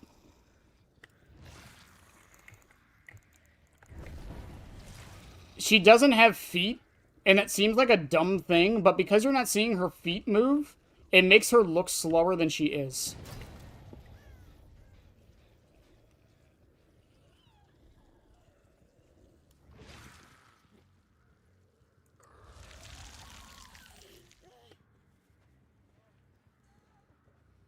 Come on, Jake. I just want to infect you.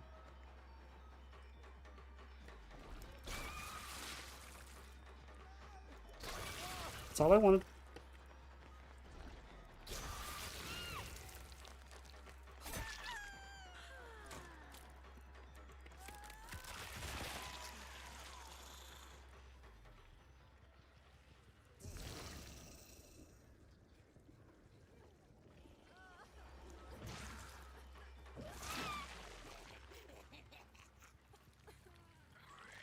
Jake had to pick up a fungus.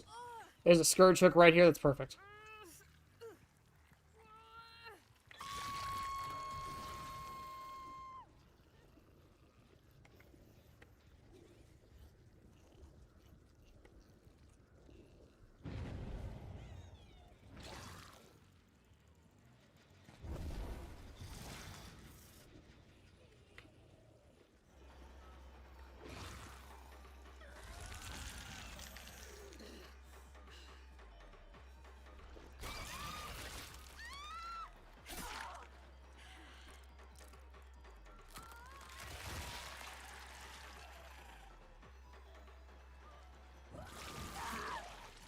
Okay.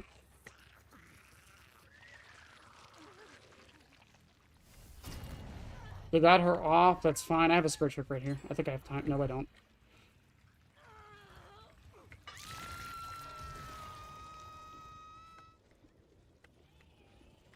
I think one of the bigger problems with this, too, is that a lot of the effects from this, I'm not going to see directly.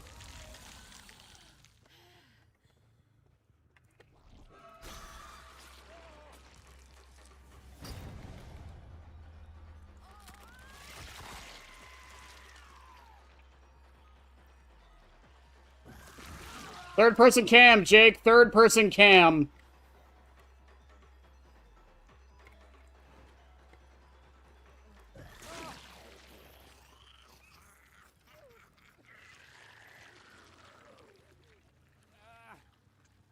Why does Sable sound like that? I have her in French.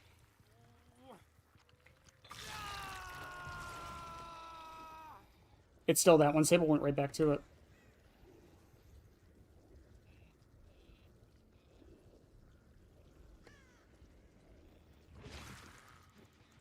Oh, no, she didn't. Someone is here, though. I just saw the thingy go off. I just saw scratch marks. Oh my god, this map is so bright. They're going for it now.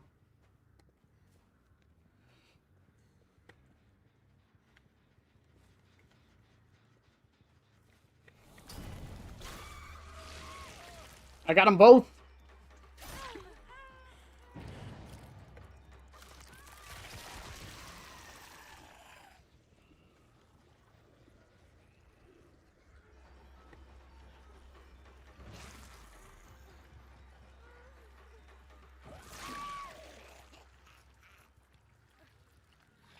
Is basement here, or is it in shack? I think it's in shack.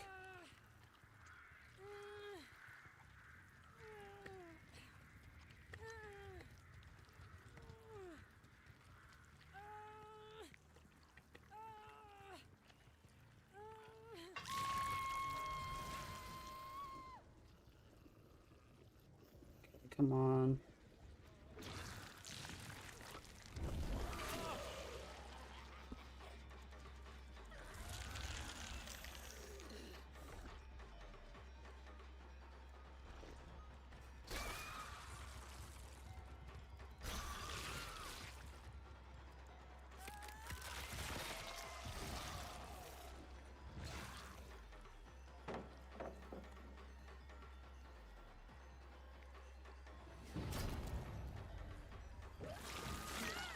Bong? She had Dead Heart, I think.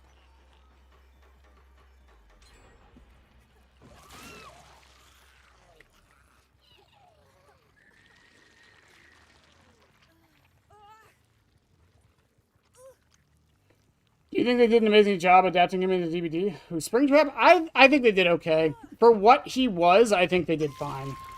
He was never going to be this glorious thing people thought he was going to be. That was never going to happen.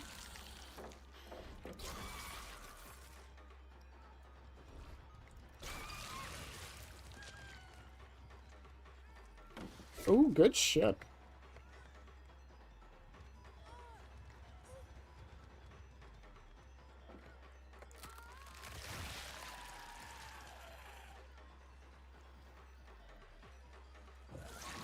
Oh, good dodge.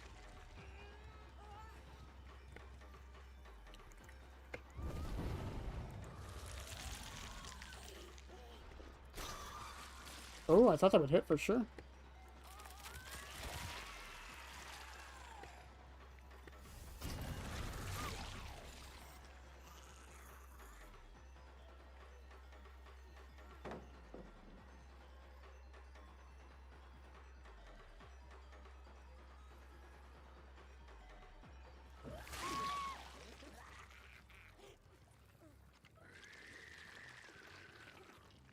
It shouldn't work as much as it does.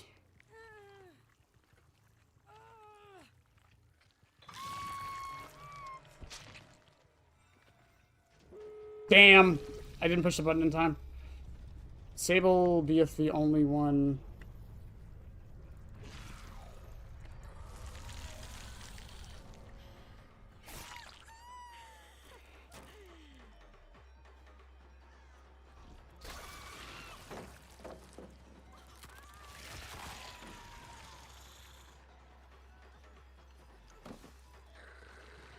She has, what's it called? Wow, Kursu can't play double pallets, can she?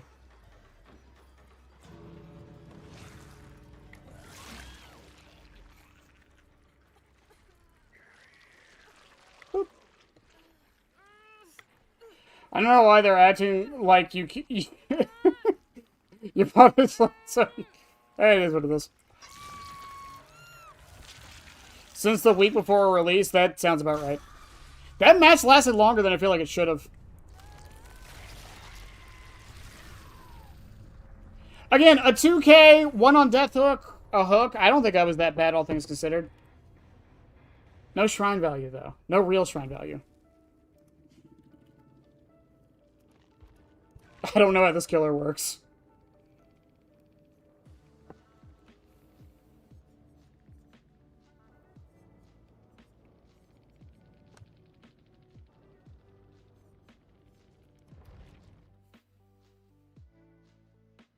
I think that whatever Power Springtrap got is probably not going to be what people imagine. It doesn't matter what they did. Even if they gave him Phantoms, I don't think people would have enjoyed him. I know people say that's what they wanted, but like I've heard people say stuff like that's what they wanted, and then they get it, and then it's not what they want. I've heard shit like that all the time. I think it fits. I think they had to take creative liberties with it.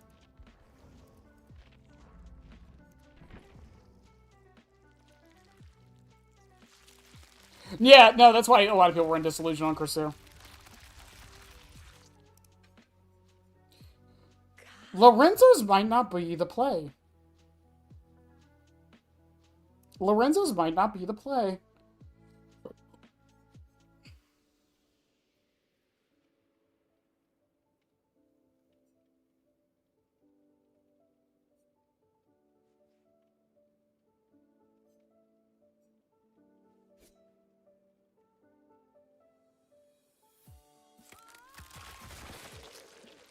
Now, the shrooms do spawn periodically, I believe, even when you don't go into body form. There is a body form only build you can run on her, with the Mysterious Elixir and the Rotten Swine. It works okay. Stabiffle Rapid, basic M1 killer with blocks and such.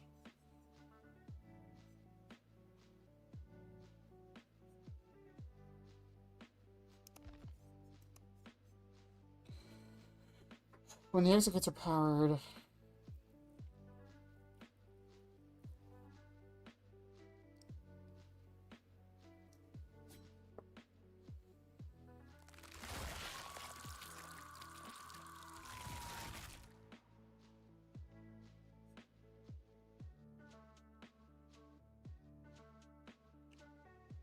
Librito Dulled Knife. You think that might be the play just so I can get away, even, like...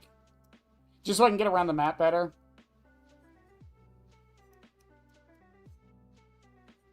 Because the blindness from Lorenzo's is great. The problem is I kind of want them to do the fungi, so, like...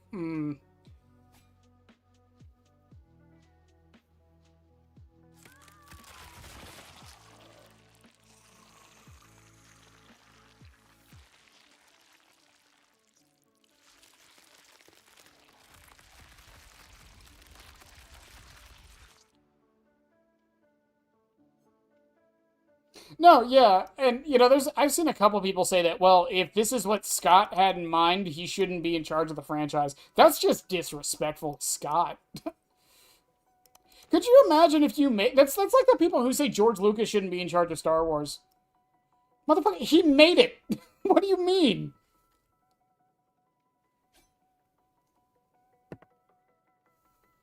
Like a Fallout protagonist will? I mean, if you see a random glowing mushroom on the ground, I don't know about you, but I might eat it.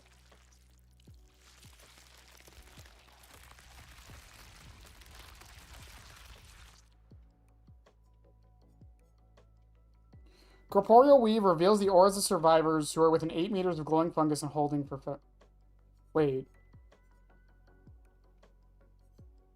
Corporeal Weave reveals the auras of all survivors who are within 8 meters of a fungus or holding glowing fungus on their own.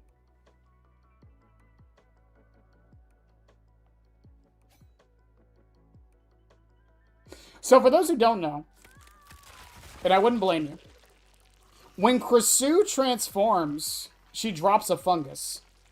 So you could set this up if you wanted to at a very specific gen. Or add a hook. Wait. Okay, before we do that, I'm going to change my survivors. I would like survivors' auras to be green. I would like hook survivors to stay red. Generators are purple. I like how they changed them, just so you know. I would like to keep generators red, because that just makes the most sense to me. And what's the complete opposite, other than black? What's the complete opposite of white? What's like the harshest contrast to white? Is it red? Is it red, for real? I think I kind of want to make them purple. Something dark. I don't like orange. I really don't like orange.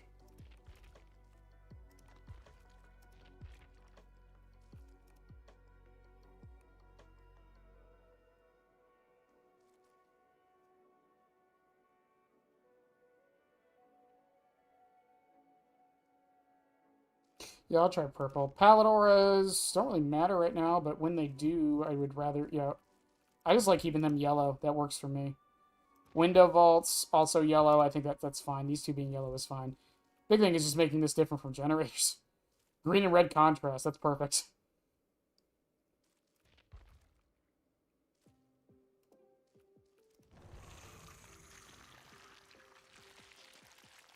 Blue is perceived. Okay. Turquoise. Number one turquoise fan. Well, I'm happy for you. I'm happy for you in turquoise.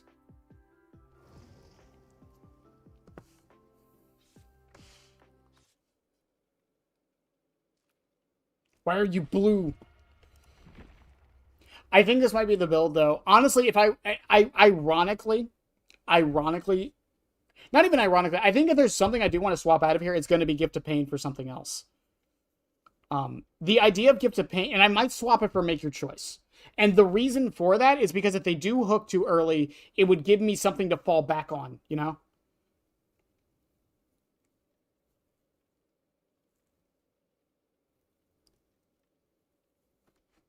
It also doesn't help that Area Crows is bright as shit with my gamma all the way up, and I did not turn it down.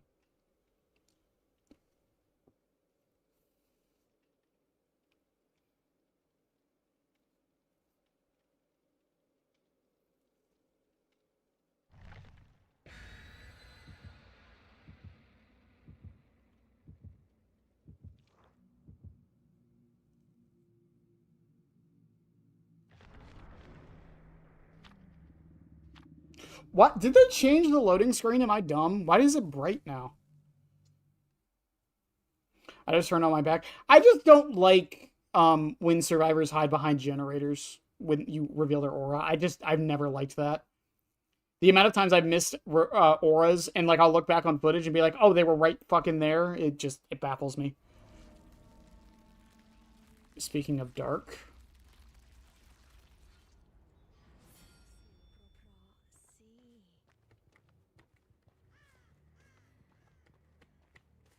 This might not be that bad of a map for this.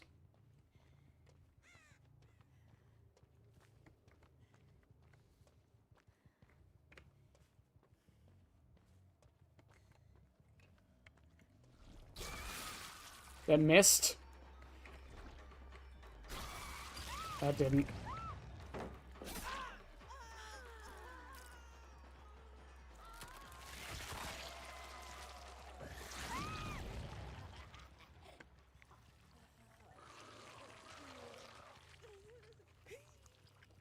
Oh, perfect. I have a Scourge Hook right in the corner, too. That's perfect.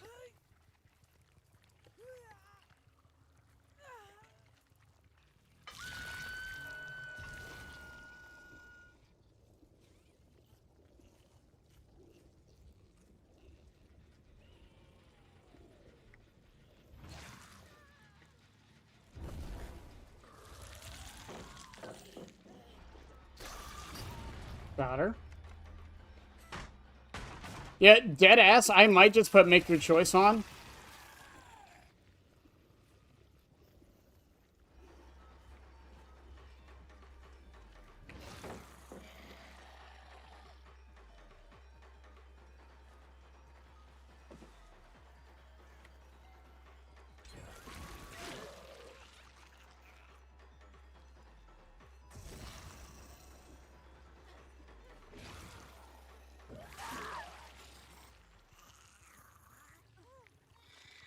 Just because that would cover my bases.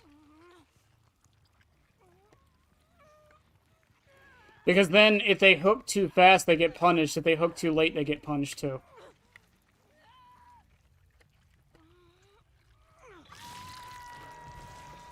Is it still the one above me? I think it is.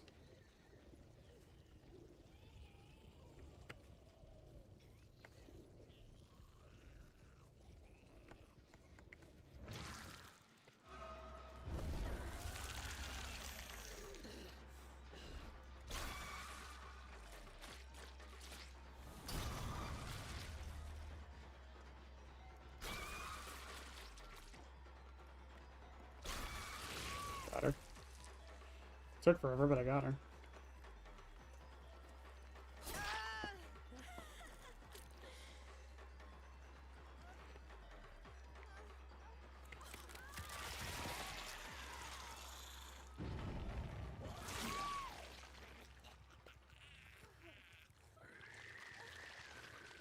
Okay.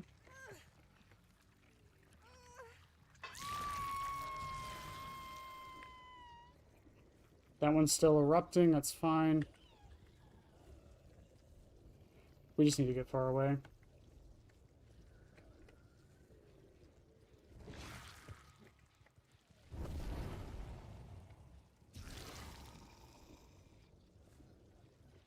Oh, this 3-gen is fucking disgusting.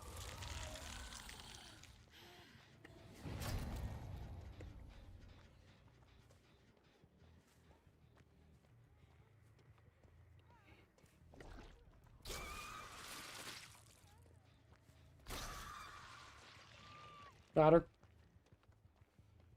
That's really all I wanted, was just to infect her. Someone's over here. I just saw Crow go up. Told you.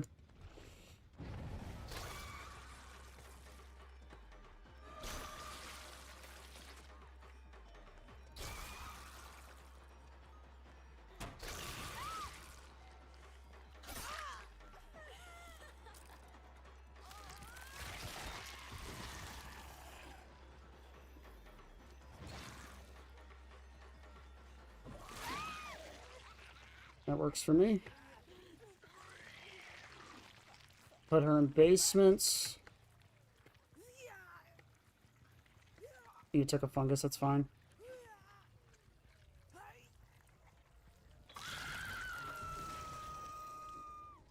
It's this one now?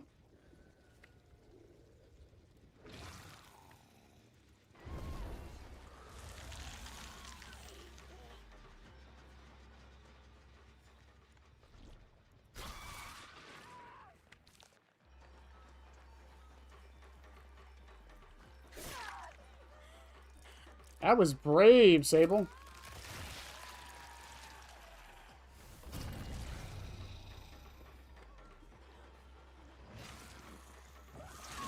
That was very brave, Sable.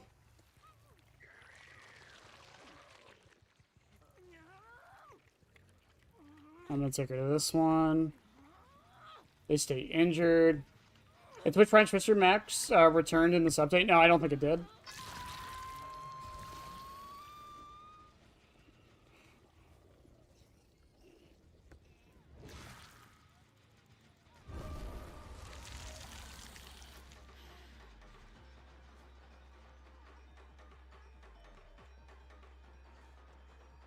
Oh, she kept running? Why would you do that?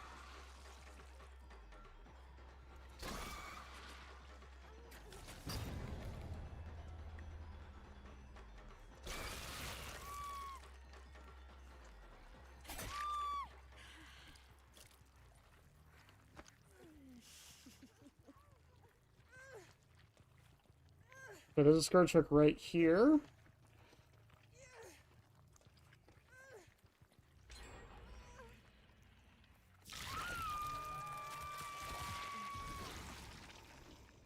We get right the fuck away.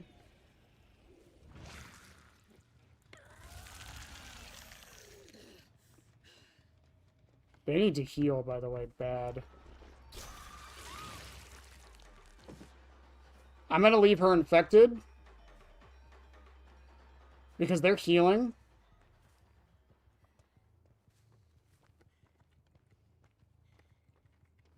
I'm outside of range. Yep, there they go.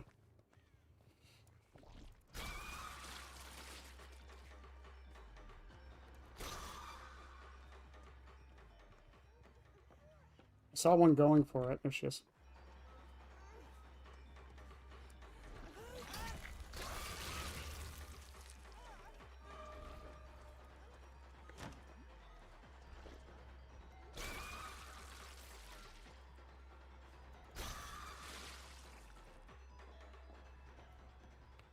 Meg took a shroom immediately. That's fine. See if we make Sable waste one. She's on death hook too.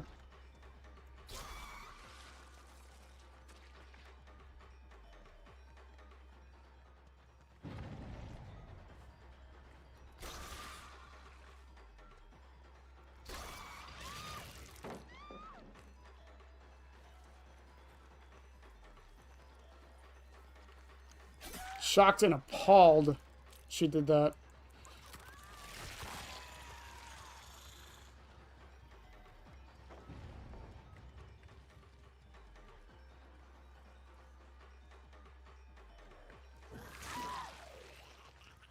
That should never work. I cannot believe that works as much as it does. I think there is some merit to the exclusivity argument.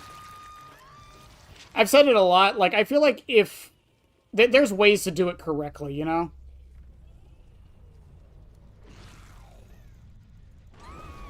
What?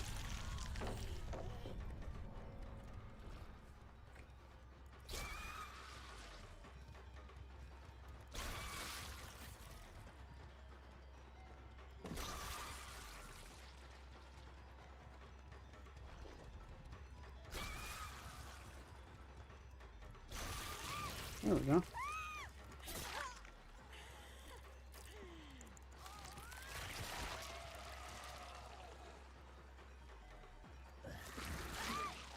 Why they don't play Shaq is beyond me. Take her to this far one in the corner. That might give me enough time unless they're on that last gen. Just missed the Chuck. You can still play Chucky. You can still Chuck spot with Chucky. It's still a thing.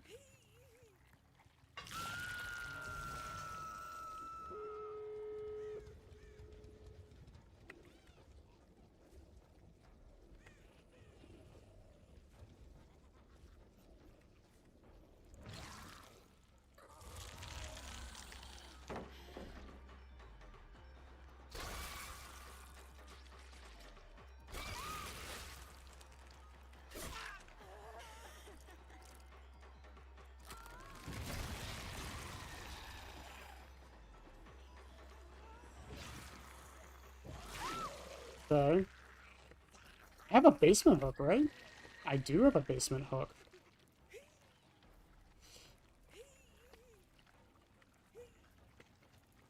Also, that turned back the clock was some bullshit. It went off. We all saw it.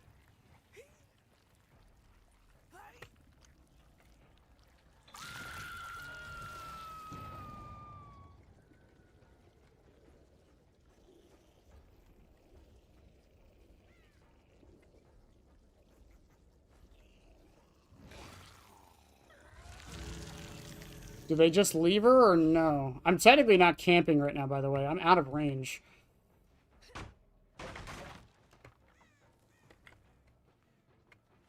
It's only 24 meters, so I should be out of range.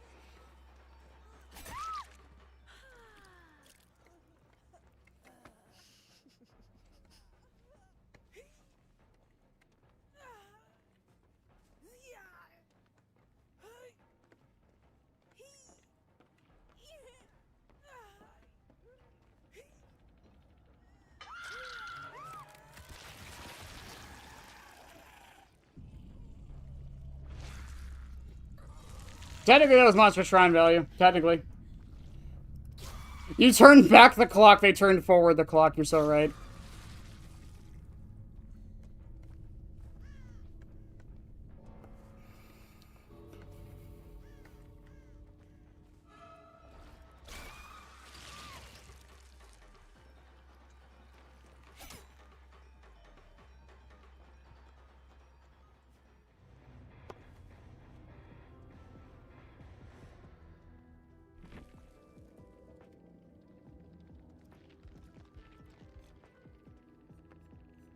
I didn't even notice they had sprint burst.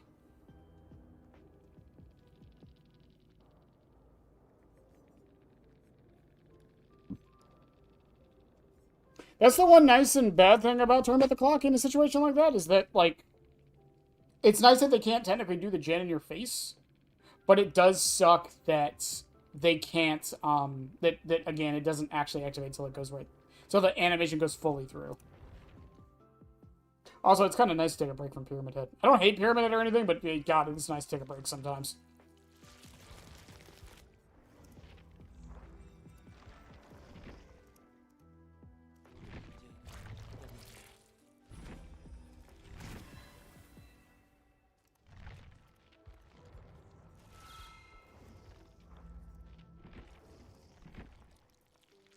Hmm.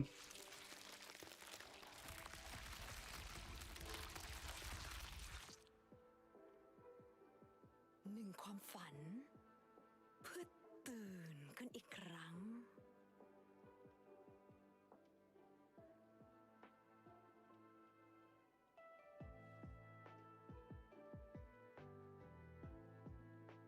No, not really. I mean, some matches, but a lot of times you can kind of just every killer you can get to a point where you can just turn brain off and play the killer.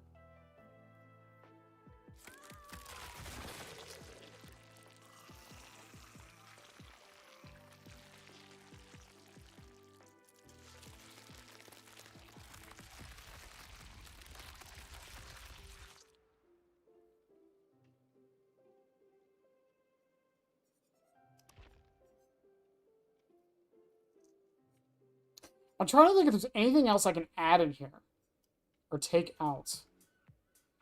Because I feel like Gift of Pain has been the reason most of these matches have been going as slow as they have. Gift of Pain comboed with Turn Back the Clock. If I had a reliable...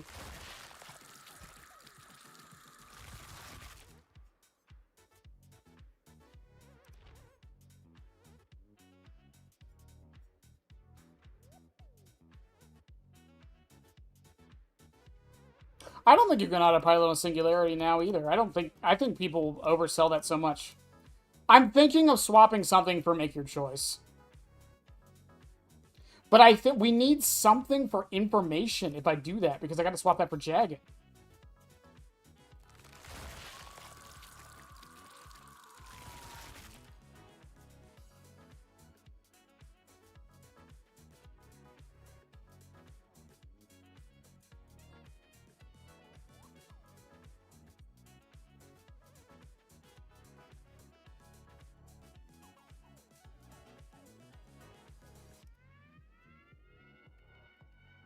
And these are her... Corporeal Weave reveals the ores of survivors the images of fungus. Blindness. Ores... Wait. Glowing fungus grants 10% haste for 5 seconds while preventing. Okay. Hitting an unleashed survivor with intestinal whip reveals the ores of all survivors. When a survivor is...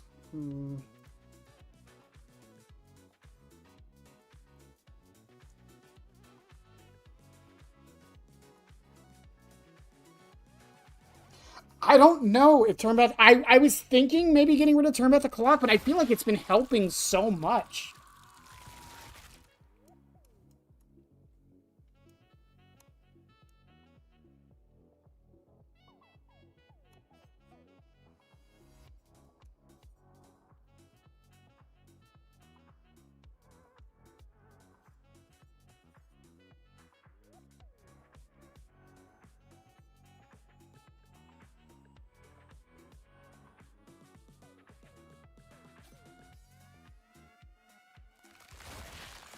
Here's what we do. We take the hands. This gives you more headlong flights as generators get done. And then we take...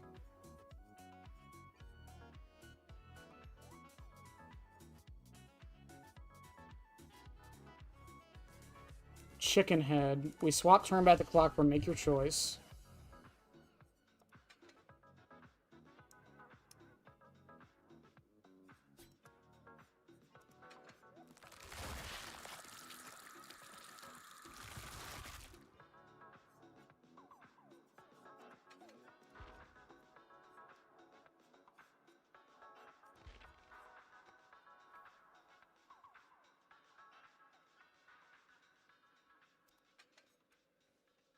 Morbius, I ain't no fan of fucking I actually don't. I don't have an opinion either way on Morbius, so I'm perfectly honest with you.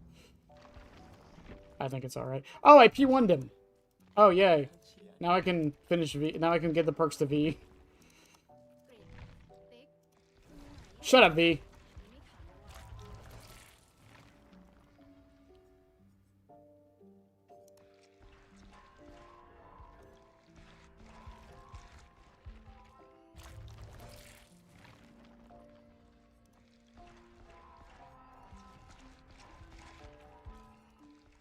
Okay, 2 more levels on V and I have all the perks again. Morbius next CBD license? Jesus Christ.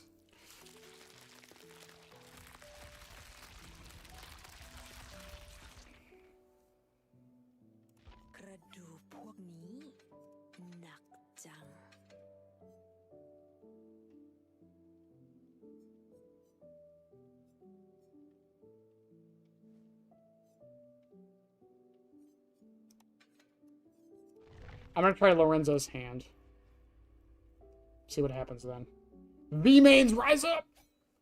So, Yosh, I don't know if you've been here for most of this. It has not been working that great. There was a couple times where I feel like it was. There's a couple times where I feel like it was. And I don't know if the issue is just because Kursu or... Because we...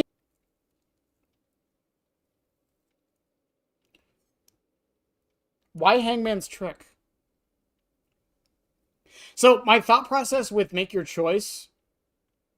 My thought process with Make Your Choice is that either A, they keep them on the hook too long so Monster Shrine does its thing, or B, they take them off the hook way too fast and then Make Your Choice does its thing.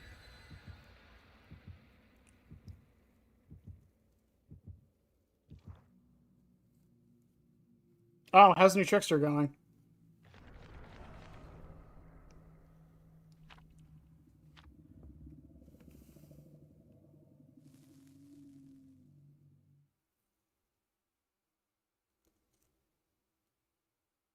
Still having fun, though. I really like Kursu. Like, this is reminding me why I like this character.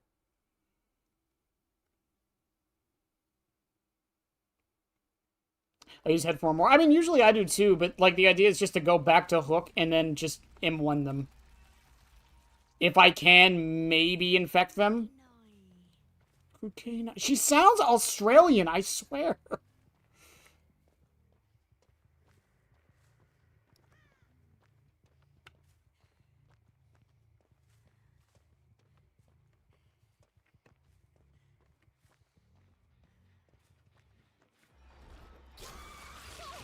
Perfect.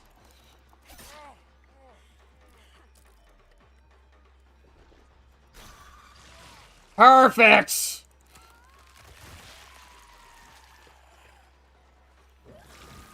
Oof, I thought he would wait.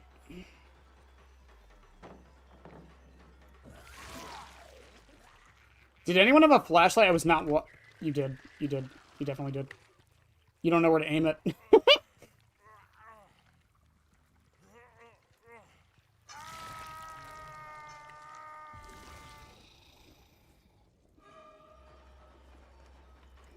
Also, Make Your Choice has an added benefit. It tells me I'm far enough away from the hook.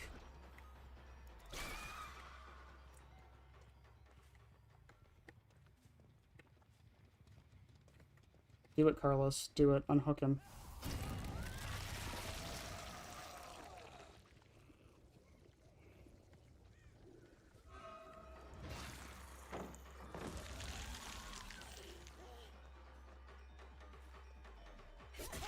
Done fucked up, Carlos.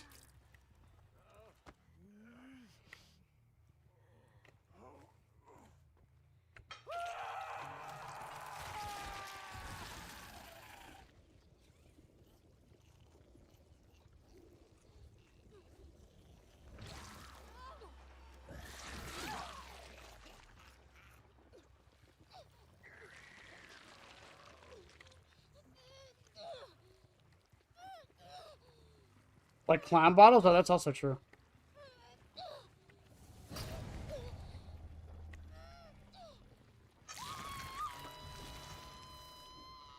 That's the one with the most progress, but they're over here. I need to interrupt this, whatever it is.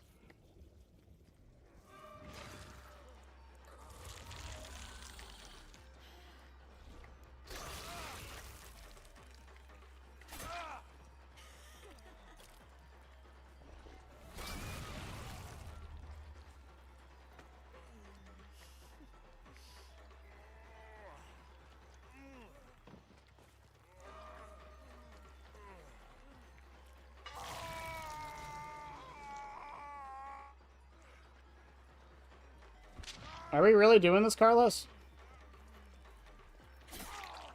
Do you have decisive strike, Carlos?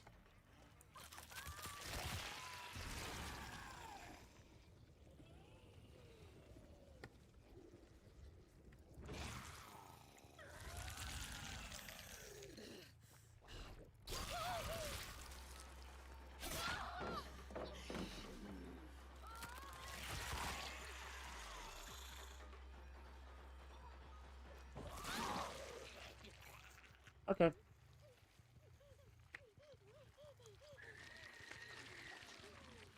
He's just lonely. Fair enough, fair enough, fair enough.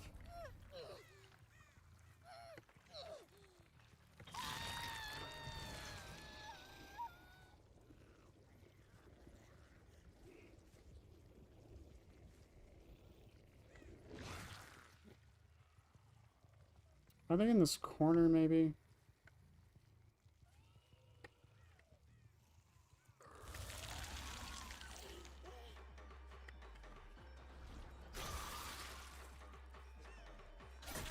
I was kind of trying to sort of gonna try to backblast him. I don't know who just screamed.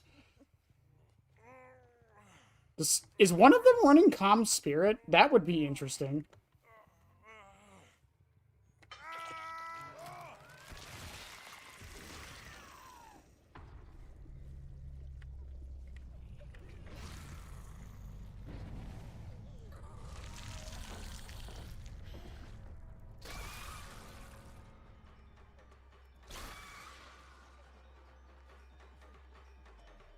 One of them went over here. Yeah. It should be the one with Make Your Choice still.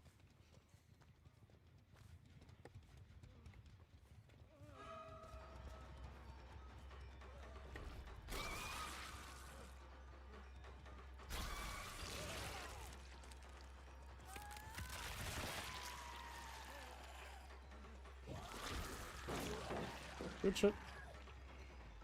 He's trying so hard to get that blind.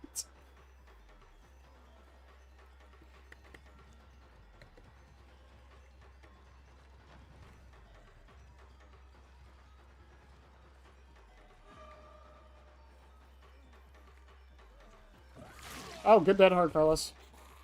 I guess he did have dead hard last time. I just didn't see it.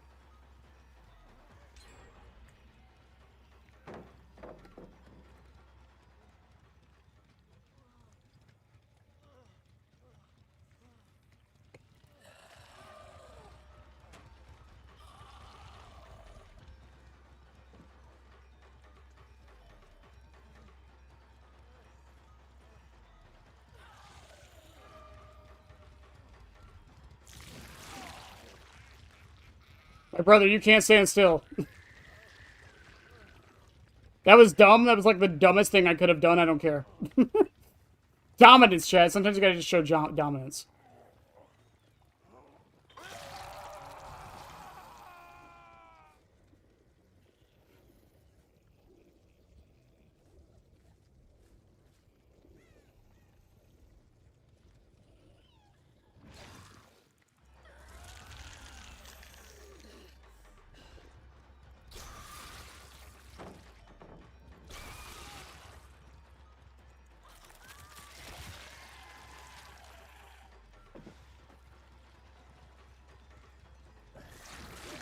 God, some survivors, I cannot believe he ran right into me for that.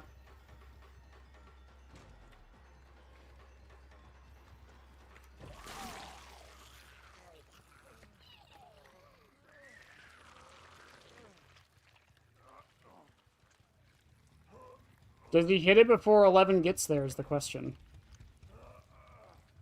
Monstrous Shrine value. I got it.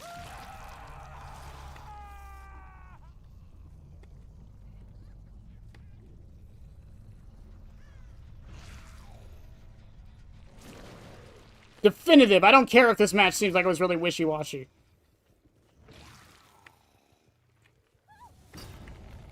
I-11.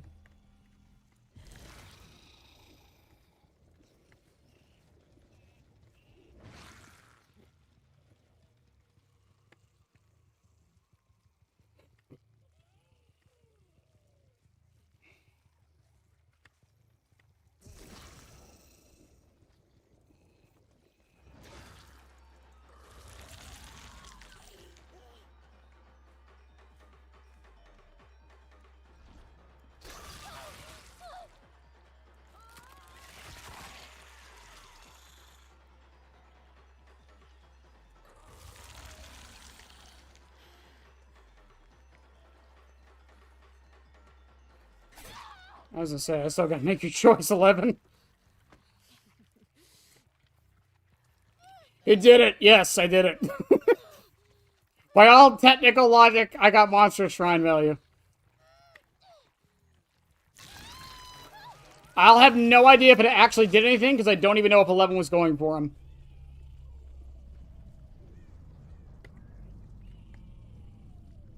Whee!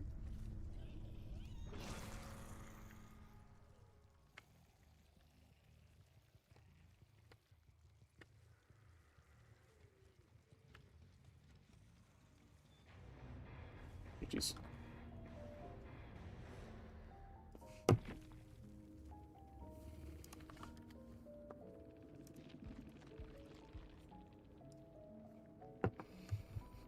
Damn behavior. Deja vu, hyper focus, bardic inspiration, stakeout, and I still only got a gen done. Oh, he had Windows. So that's why I run Lorenzo's, it's just because of Windows existing.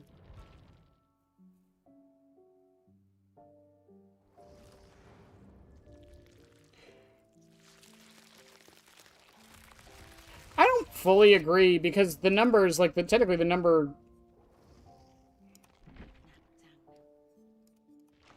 Because the number before, 20% of 60 is less than 20% of 70.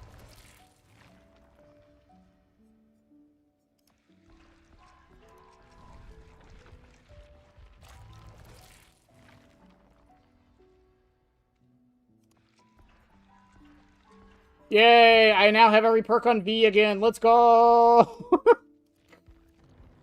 Let's fucking go! Okay. That was a weird match.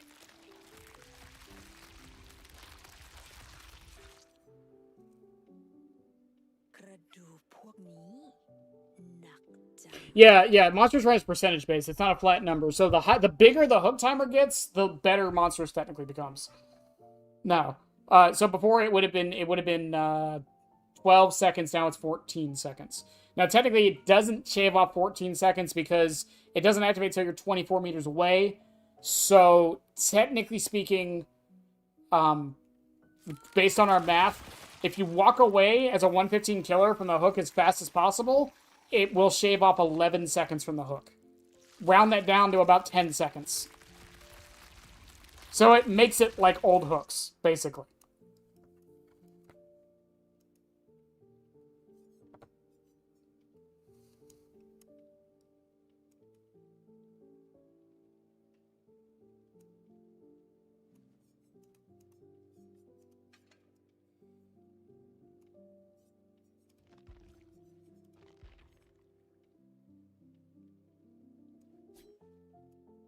Should I just go full Scourge Hook and throw on Floods of Rage, just so I know where they are after the unhook?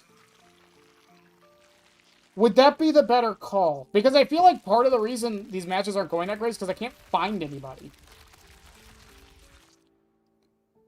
Even with Jagged.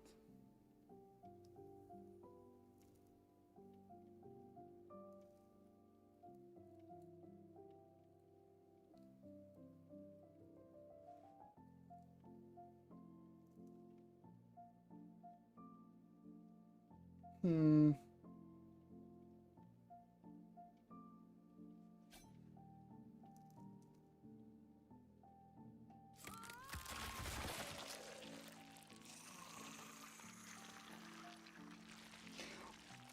Well, no, because then I'd have to swap out... See, this is the thing.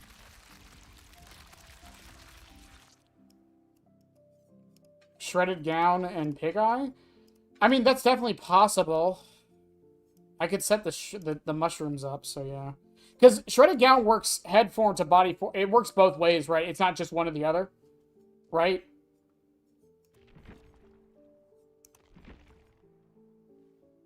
Yeah, it's both ways. Okay.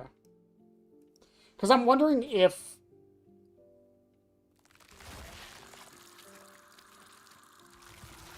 Because I feel like that's what this build is actually missing, is just information.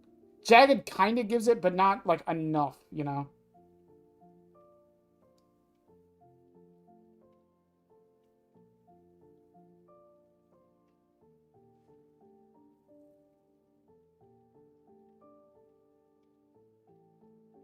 Because what I was gonna say though is I feel like Monstrous Shrine is a perk.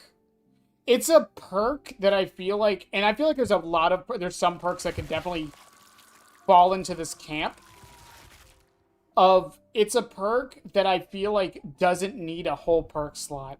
I feel like there could be a 5th perk slot on both sides, if I'm honest with you, for like perks like Monstrous Shrine that are not that great, that don't do much.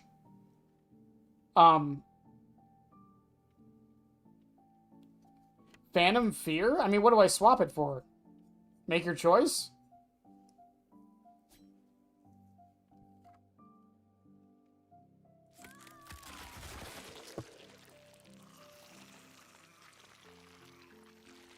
Like, Strider's a good example of that, right? Like, I feel like Strider isn't good enough to be, like, a perk, but it could be, like, a mini perk. Shattered Hope could be, like, a mini perk.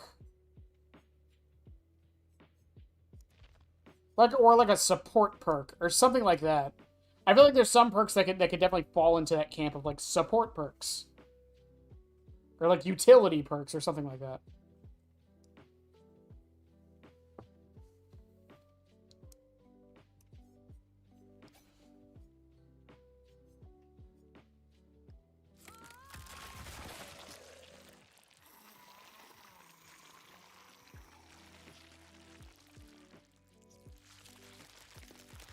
Yeah, Shattered Hope's definitely... Like, Mad Grit could probably be, like, a support perk, like a mini perk or something like that. Rapid Brutality? I don't know about that one, Chief. Rapid Brutality, I think, is good enough to be like a full perk. Monstrous, Gifts of Pain, Phantom Fear, Dulled Knife. You missed... Oh, Agi. Phantom Fear, Agi?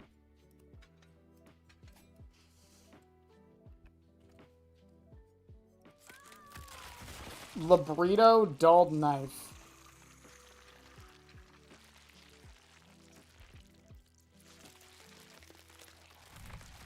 Fuck it.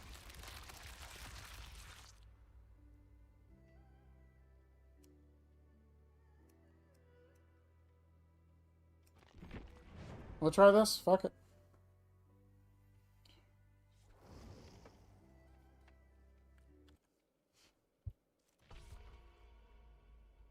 We do have the Aatrox syndrome on our side, though. No one knows about this killer.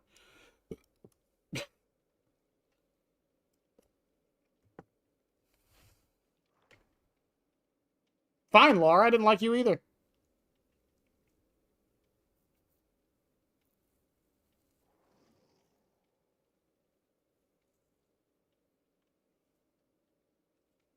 Well, it would be, Jack, but the difference is, because of how Monstrous works, I want to get them to a Scourge hook every time.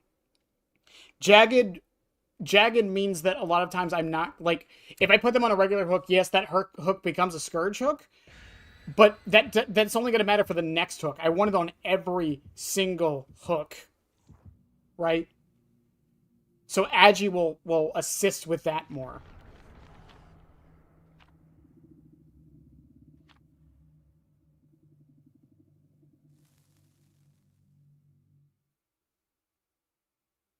Ah, Kled. I remember I used to play Kled support. I know that sounds stupid. Don't knock it till you try it. Believe me, no one sees it coming. No one knows what to do against it. Your ADC will thank you later, by the way, for being, like, the best tank bot lane.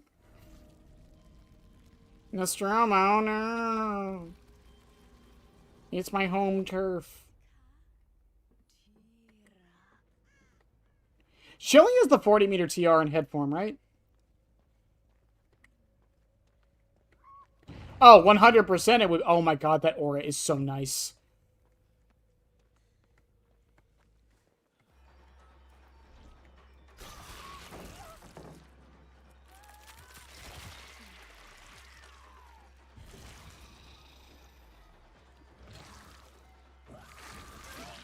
That aura is so nice and green. Holy shit.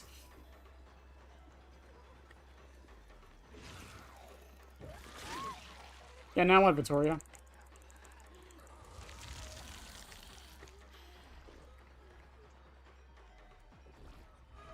Oh, are we all coming for the save?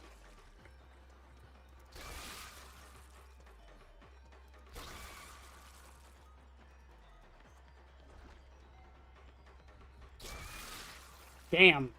God, the tracking on this sucks.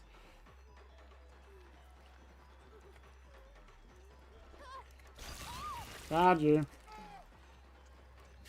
Where is he?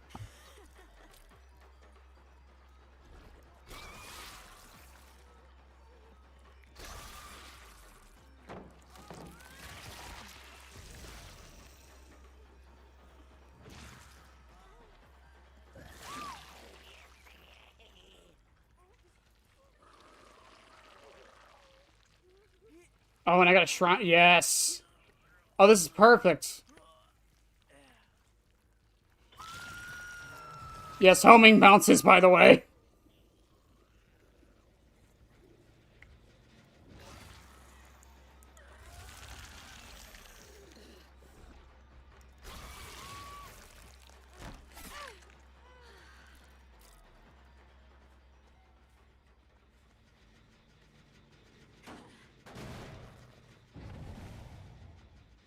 Who went for it? Kate? No, but 11 did.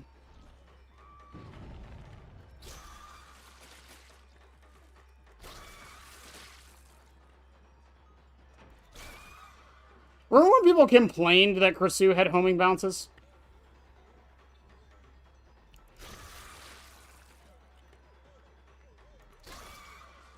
That was supposed to hit the hook?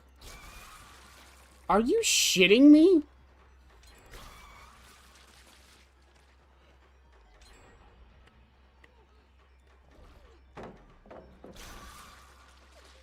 Bro, this 11 is fucking untouchable to these. There she goes.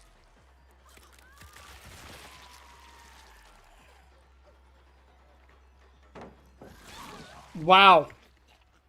What a fuck up. Scourge hook right here. That works. Phantom Fear will go off here in a second, hopefully, if someone's nearby.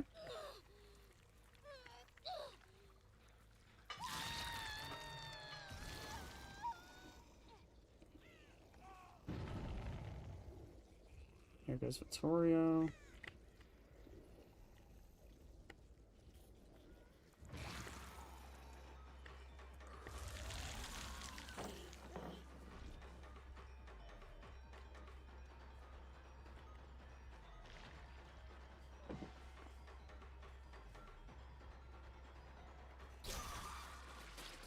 What? Where did she go? Oh. What? Where did... What? I give up. I give up. Kate's still injured. She's getting rid of her fungi now.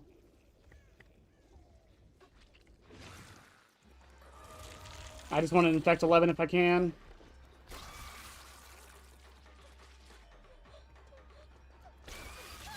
Okay, that's all I wanted.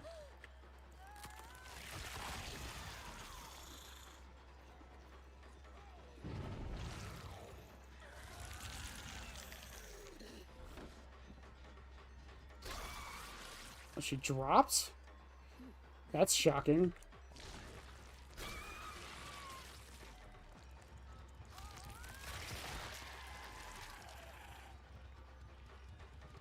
Oh, right, no one loops anymore, I forgot.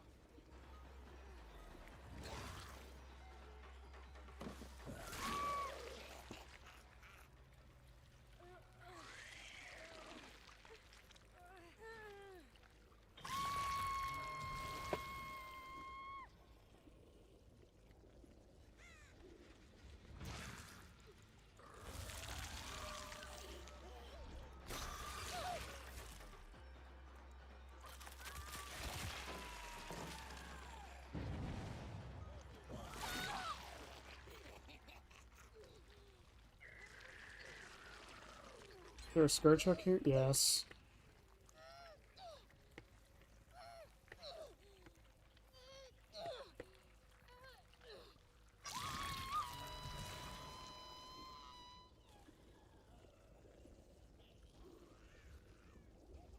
The good news is...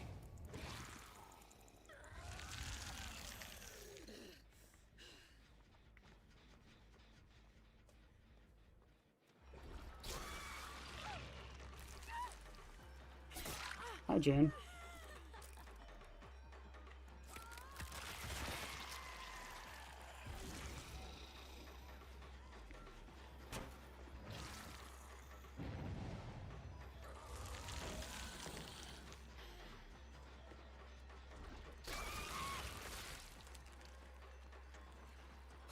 Hi, Kate.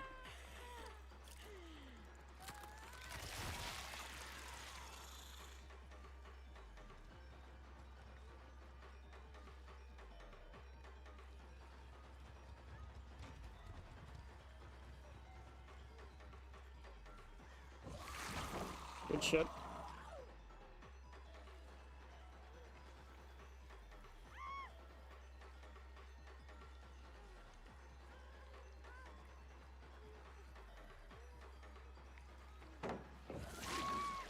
Okay.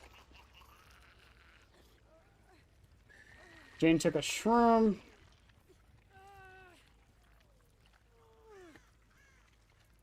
There should be some feedback, I feel. I think I look at the other problem with it. The only reason I knew it was going off last match was mostly because, of Make Your Choice, right?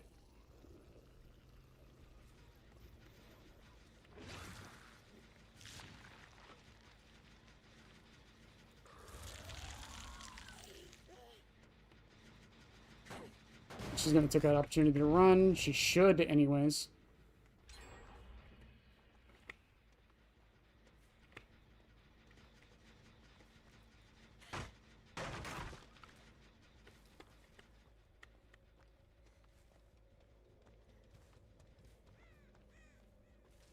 Lost scratch marks again. Oh, there she is. What the fuck? Nostromo, you suck!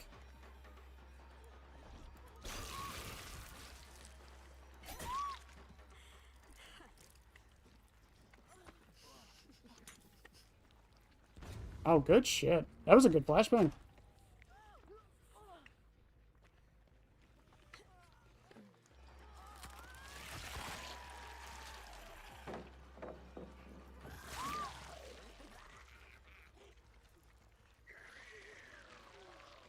Real question is, do they have another one? No, they don't. Okay.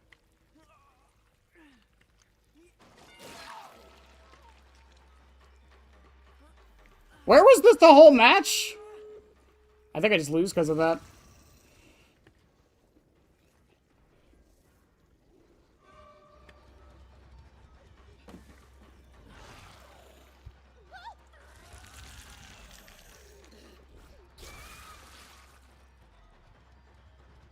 She's gonna leave it. I hit that one, though.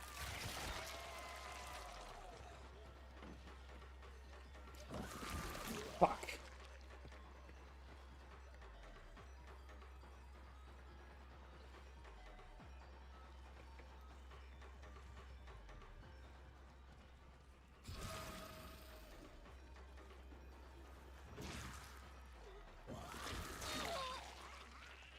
Well, I get my one kill.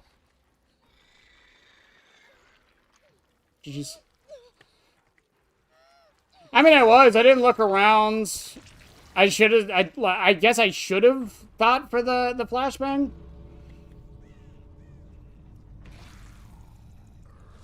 Let me see this real quick, by the way. Why does it bounce that way? That's so dumb.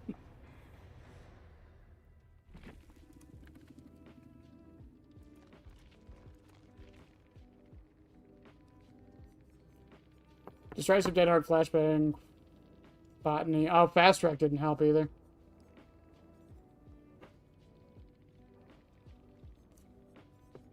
What did Jane have? Did Jane have anything removing her scratch marks?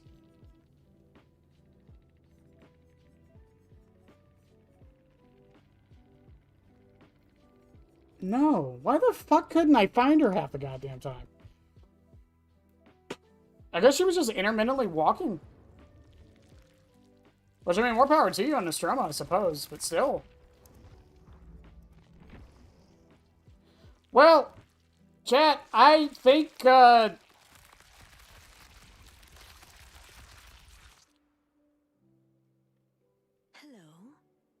ว่าไง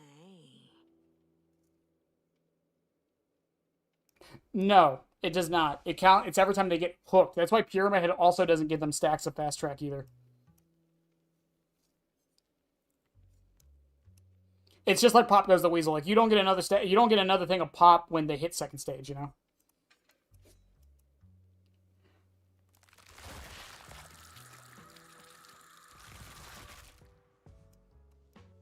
I don't want to fully blame the map. I feel like I did also play kind of bad. Mind game myself against the Jane. I lost the Jane when I was like right in front of her a couple times.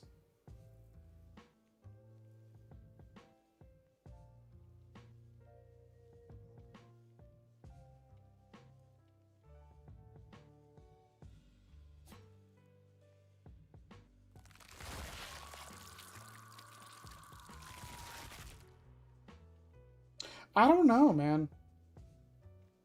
My other pick for Monstrous Shrine was Dredge. And that's because he can get a lot of choice out of make your choice. My usual build for him is this. So we could like swap out a couple of these, I feel. But yeah, I don't know. I was hoping.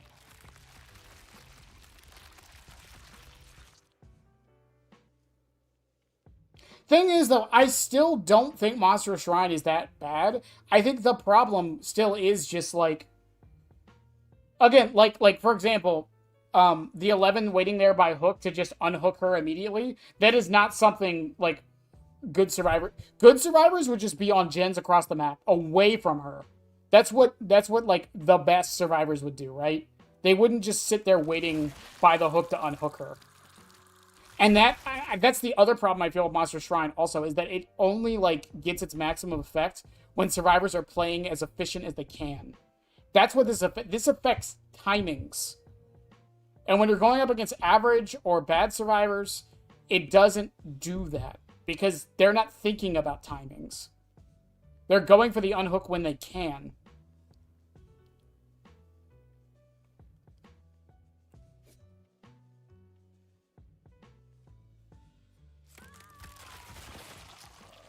It didn't go great. Nostromo's collision was fucking ass.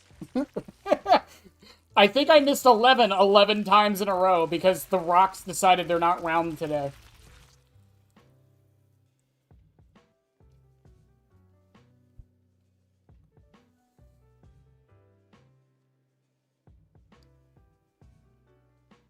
I do agree, though. Monster Shrine probably should give some form of clarity that it's in effect. That would be kind of nice. Again, that one match, the only reason I knew I was away far enough, because I'm either guessing I'm away, or I was using Make Your Choice, right? Nostromo was like, yeah, it is. I mean, I'm used to Nostromo at this point. I should be, but yeah. Yeah, I couldn't hit the 11 to save my fucking life with the gland. I should have just M1'd.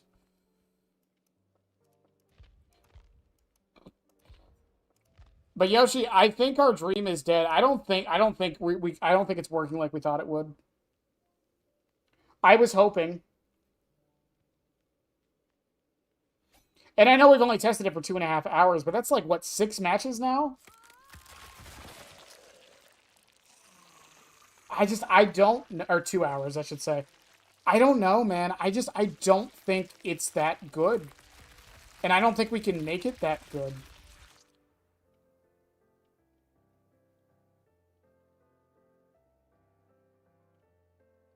I think if they buffed that timer, trying to run it on Kaneki would fucking... Yeah, Kaneki could make it work.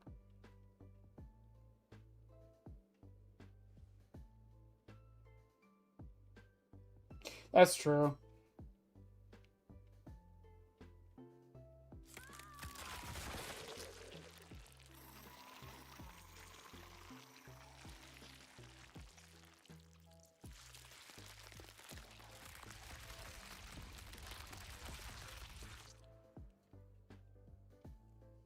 Well, I'm playing her. I might as well do my stupid in-game build. How much you want to bet this is the one match? How much do y'all want to bet this is the one match I actually get like a fucking 3K before the gens are done? The match I bring an in-game build.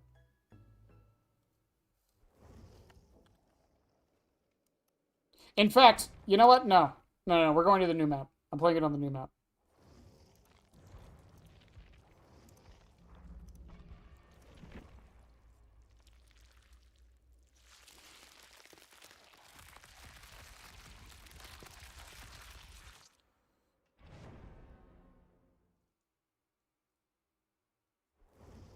I do like Kursu, though. I find her fun.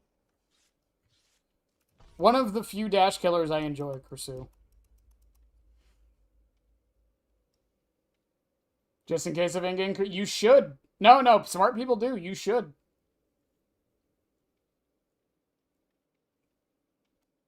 I don't know. Is it a hot take to say I think she has the best in-game in the game because of these two add-ons? Is that a hot take?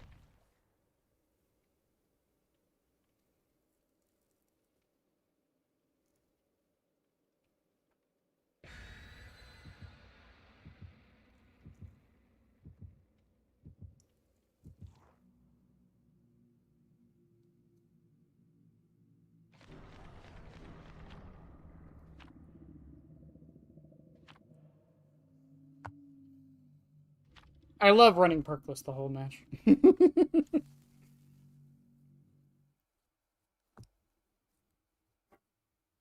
She's second place to Larry. Yeah, that's true. Yeah, their blindness add-ons are just so fucking good. They really are.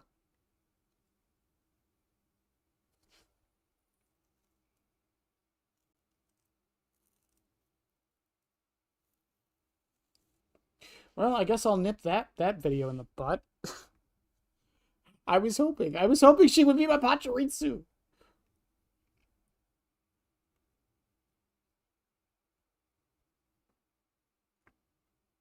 I don't even think Plague's in game is that good because there's not. You don't guarantee you have red puke. If you have red puke, sure. But if not, I don't think Plague's is that good.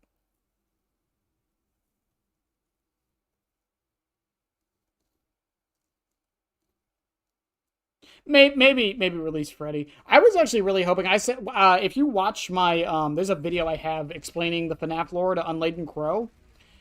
We were going over like ideas for like what Springtrat's power would be, and I was really hoping he would be the first killer to like integrate like the match time into his like power to simulate like it becomes 6 a.m.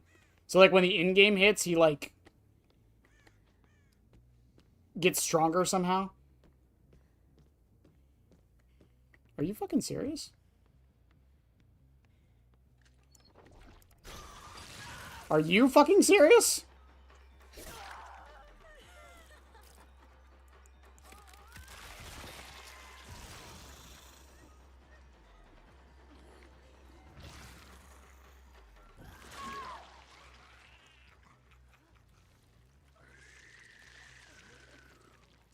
I'm aware two people had flashlights.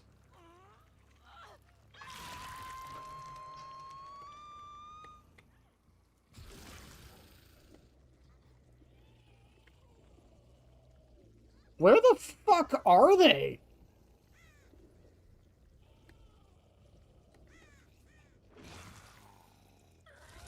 Hello?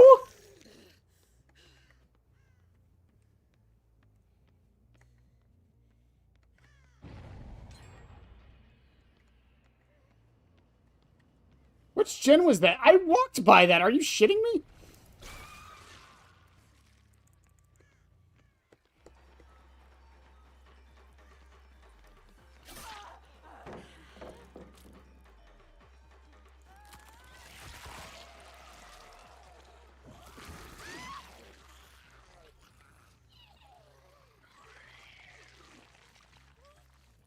Hey, wherever, remember me? Yeah, because I can't guarantee the Obsessions isn't the one doing the gates.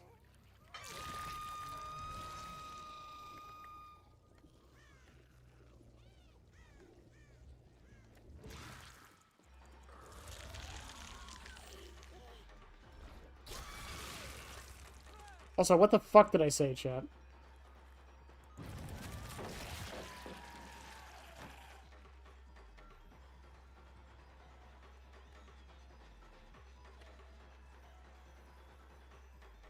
I have no idea where he just went.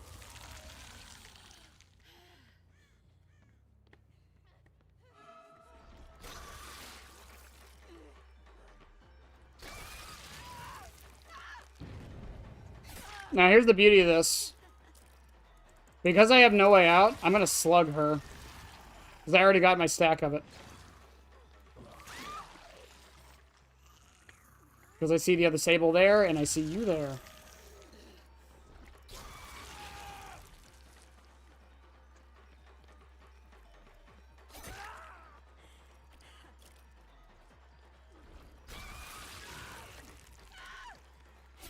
And they're all blinded.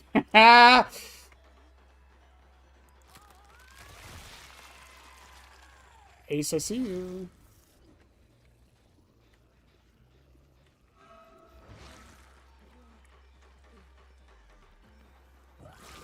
God damn, that is so rough sometimes. I got her up.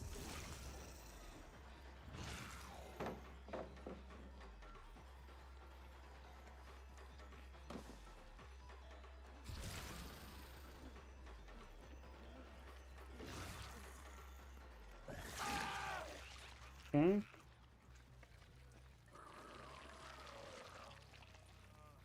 Dwight's broken somehow. They had to get... There we go. Okay. No matter where you hit them? I actually wasn't aware of that.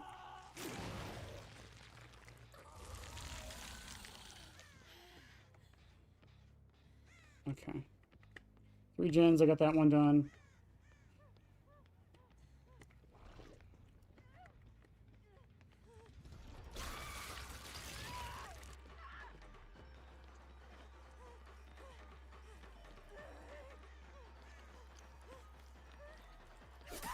One piece of goop is all I need. I'm going to leave her slugged. We're going to head back to Ace. And that's why we're going to leave her slugged.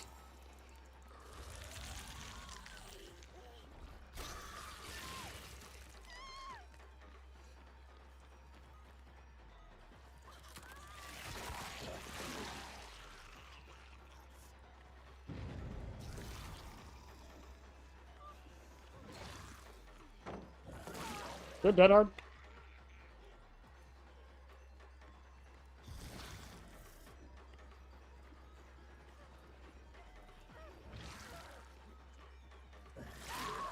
Joke's on you. I'm just going to leave you slugged.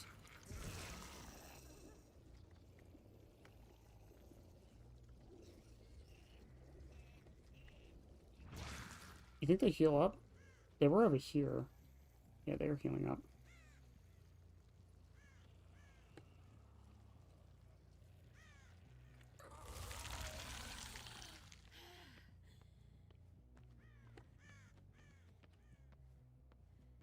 He went right.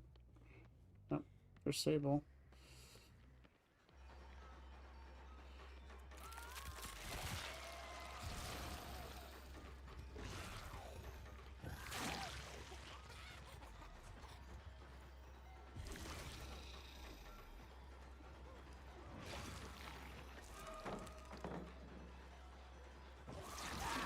Okay. Sable's fully infected. Ace is right there.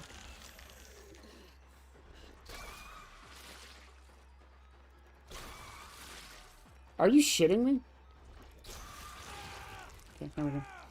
Dwight is the only one who can go for the save, and I don't know where he is. I cannot believe that hit me.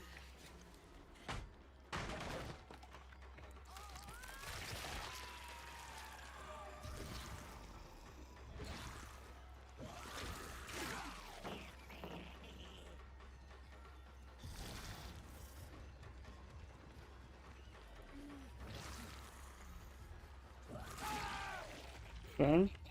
I just gotta remember where Sable was, and I think I do.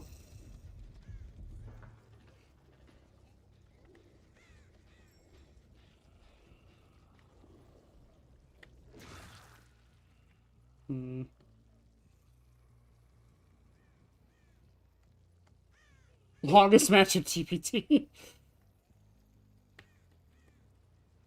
It's pretty hard to dodge. I don't think it's hard to dodge. This doesn't feel like it sometimes.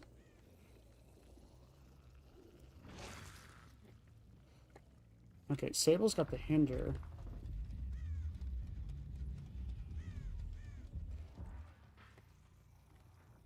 Oh, there she is.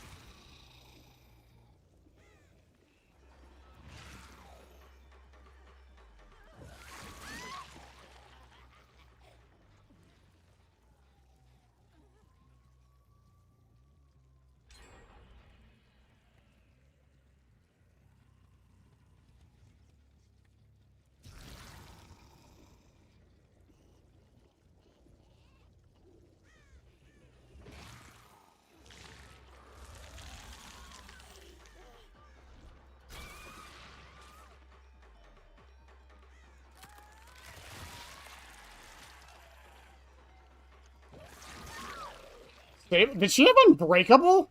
Oh no, Dwight was right there. Ace is still on the ground though.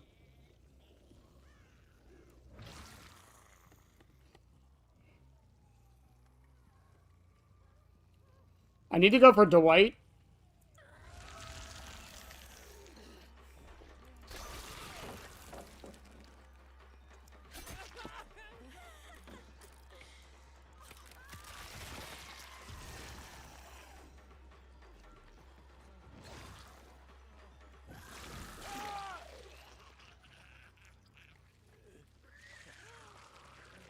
Okay. I can finally hook Dwight, and the reason I need to is just for no way out stacks. I need 4 of them. How many slurs? I don't know. I don't think I'm playing that mean. They've had all the time in the world to do gens. Oh. A lot. I'm gonna get a lot.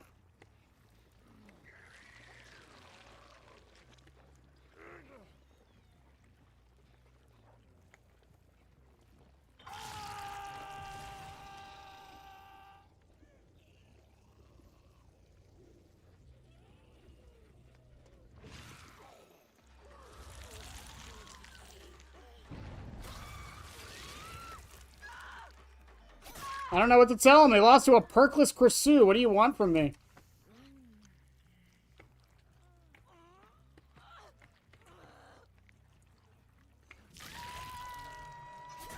Fine, Ace.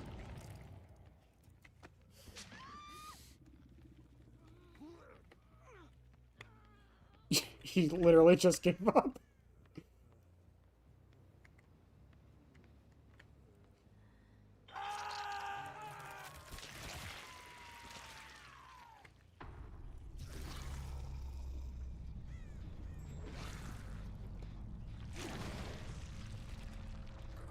Sable ate a shroom.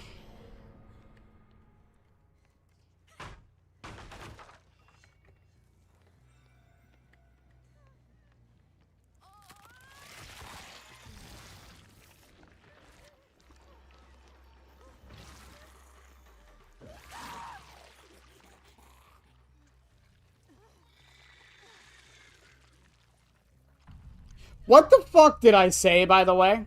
What did I say? The one match I bring an in-game build is the match I actually win.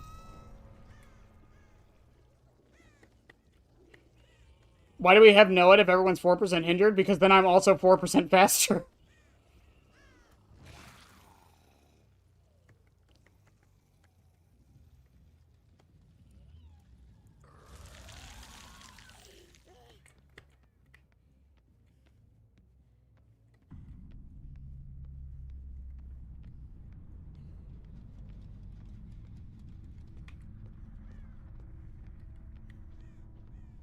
Also, how mad can they realistically be? They brought 2 flashlights. I feel like I didn't have to slug, but like, I don't know.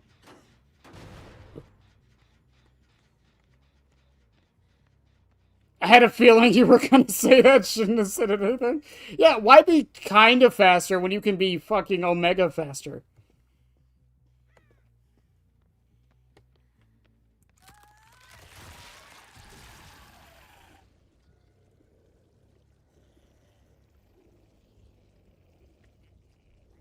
I just side-eyed an invisible camera. That's on you, not me. That's between you and whatever you call a god.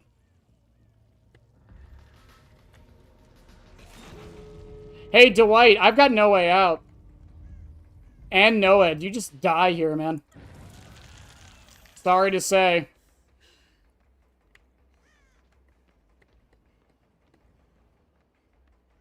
Were you holding a fungus before you went? Sorry, Dwight. Sorry.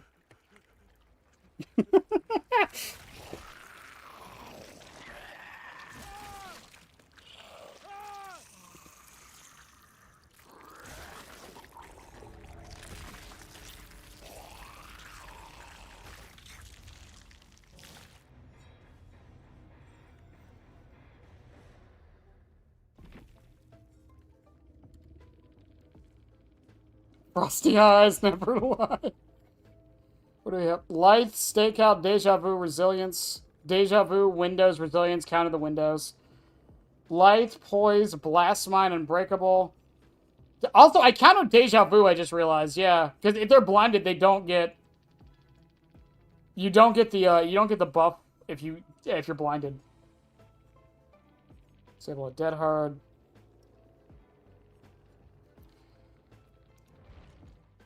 Well, chat. It was worth a try. It was worth a try to try and get Monstrous Shrine some kind of value. You know, I say this a lot. I feel like not enough people in this community are willing to do that shit and actually test things. Because we can sit here and say, oh, Monstrous Shrine. Monstrous Shrine isn't good because this, and this. Have you used it? Have you tried it? Do we know for sure it's bad? You know what I mean? Like, I don't know anyone who ever has.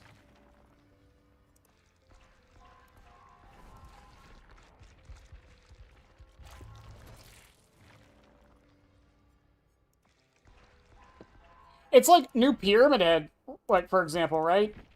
We see this happens all the time, by the way. This happen. You know what perk this happened with?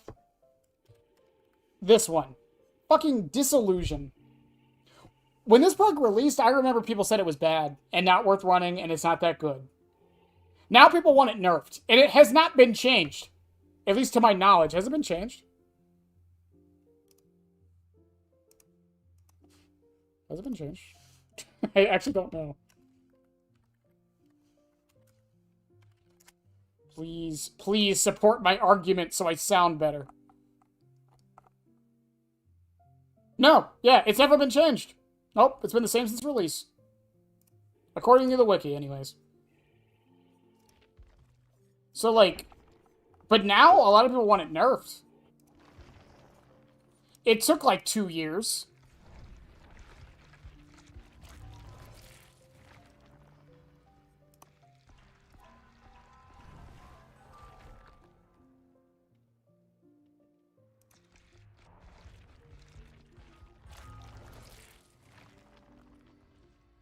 Wait, what works on downs when it says it shouldn't? What are we talking about?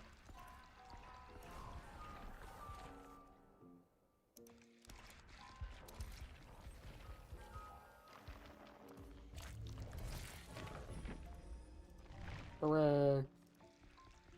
I'm P7 on Skull Merchant, let's go.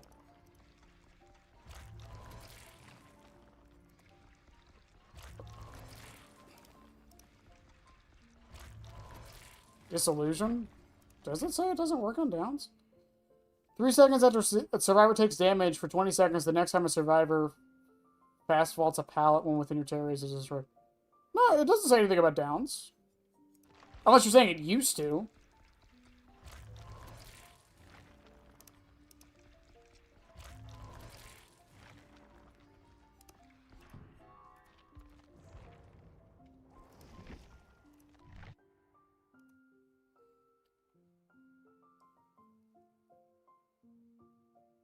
Well, chat, I think with that, we're gonna call it a night.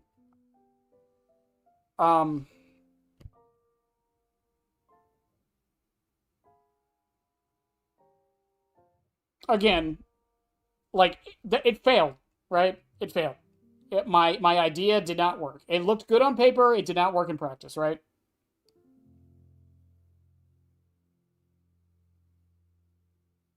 I think, yeah, they probably changed it because technically when you down someone, it's still technically an injury. Oh, this is one of those weird things. It's like how sometimes deep wounding a survivor counts as an injury, but sometimes it doesn't. It just depends on what causes the deep wound. It's really weird. But what was I gonna say? But you know, you live and you learn. I like to test stupid shit like that, just in case. If I didn't test stupid shit like that, we wouldn't have found like half the stuff we found on Springtrap. Like, remember the time we made a build all around Remnant? Was it that good? No. Did it work, though? Fuck yes, it did.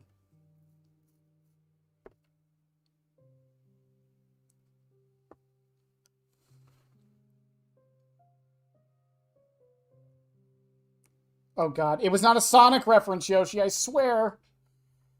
Live and learn. I don't know the lyrics. Oh.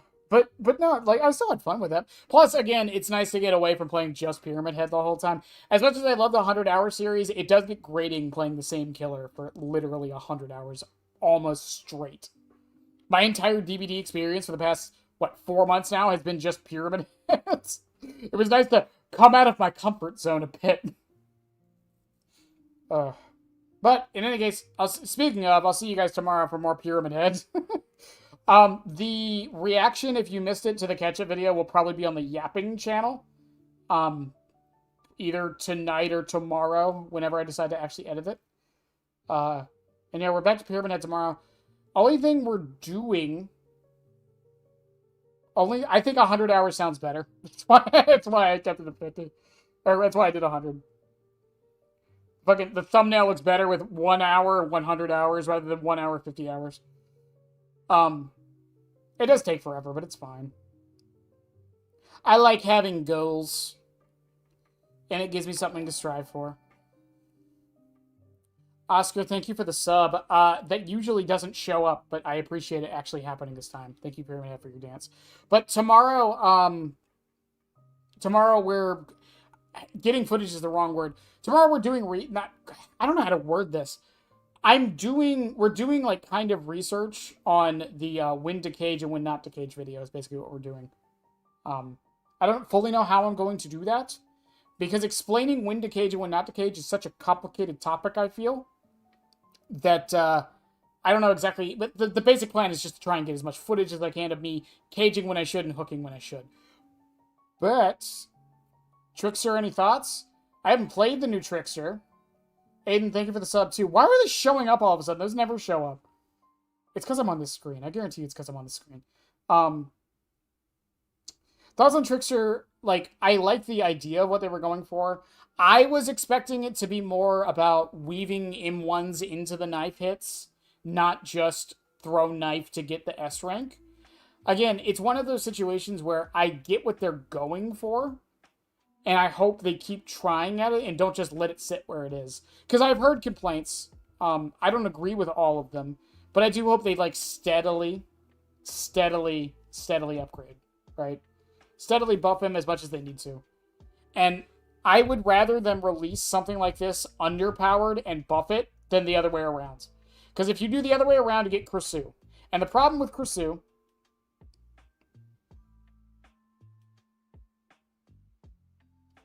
the problem with Kursu, right? She released, she was busted, and then they had to nerf her. The thing is, though, when they nerfed Kursu, it was a reactionary nerf. It was a reactionary nerf to all the hate. So they had to nerf her. Now, before someone brings up Ghoul was a different case, mostly because I feel like, because he had a 30% pick rate, there was a problem they had there with trying to nerf Ghoul. Not saying they shouldn't nerf him, I'm just saying that, yeah, that was the problem. How do you nerf something if almost half of your player base is playing him? How do you even do that? In a way that makes everyone happy. Kursu, again, it was a reactionary nerf, and I would rather them slowly buff a killer up from being underpowered than the other way around of reactionarily nerfing a killer from being overpowered. I think that works much better than that. But no, I like the concept. I like some of the add-on changes. We'll see. I might play him. Who knows? But we'll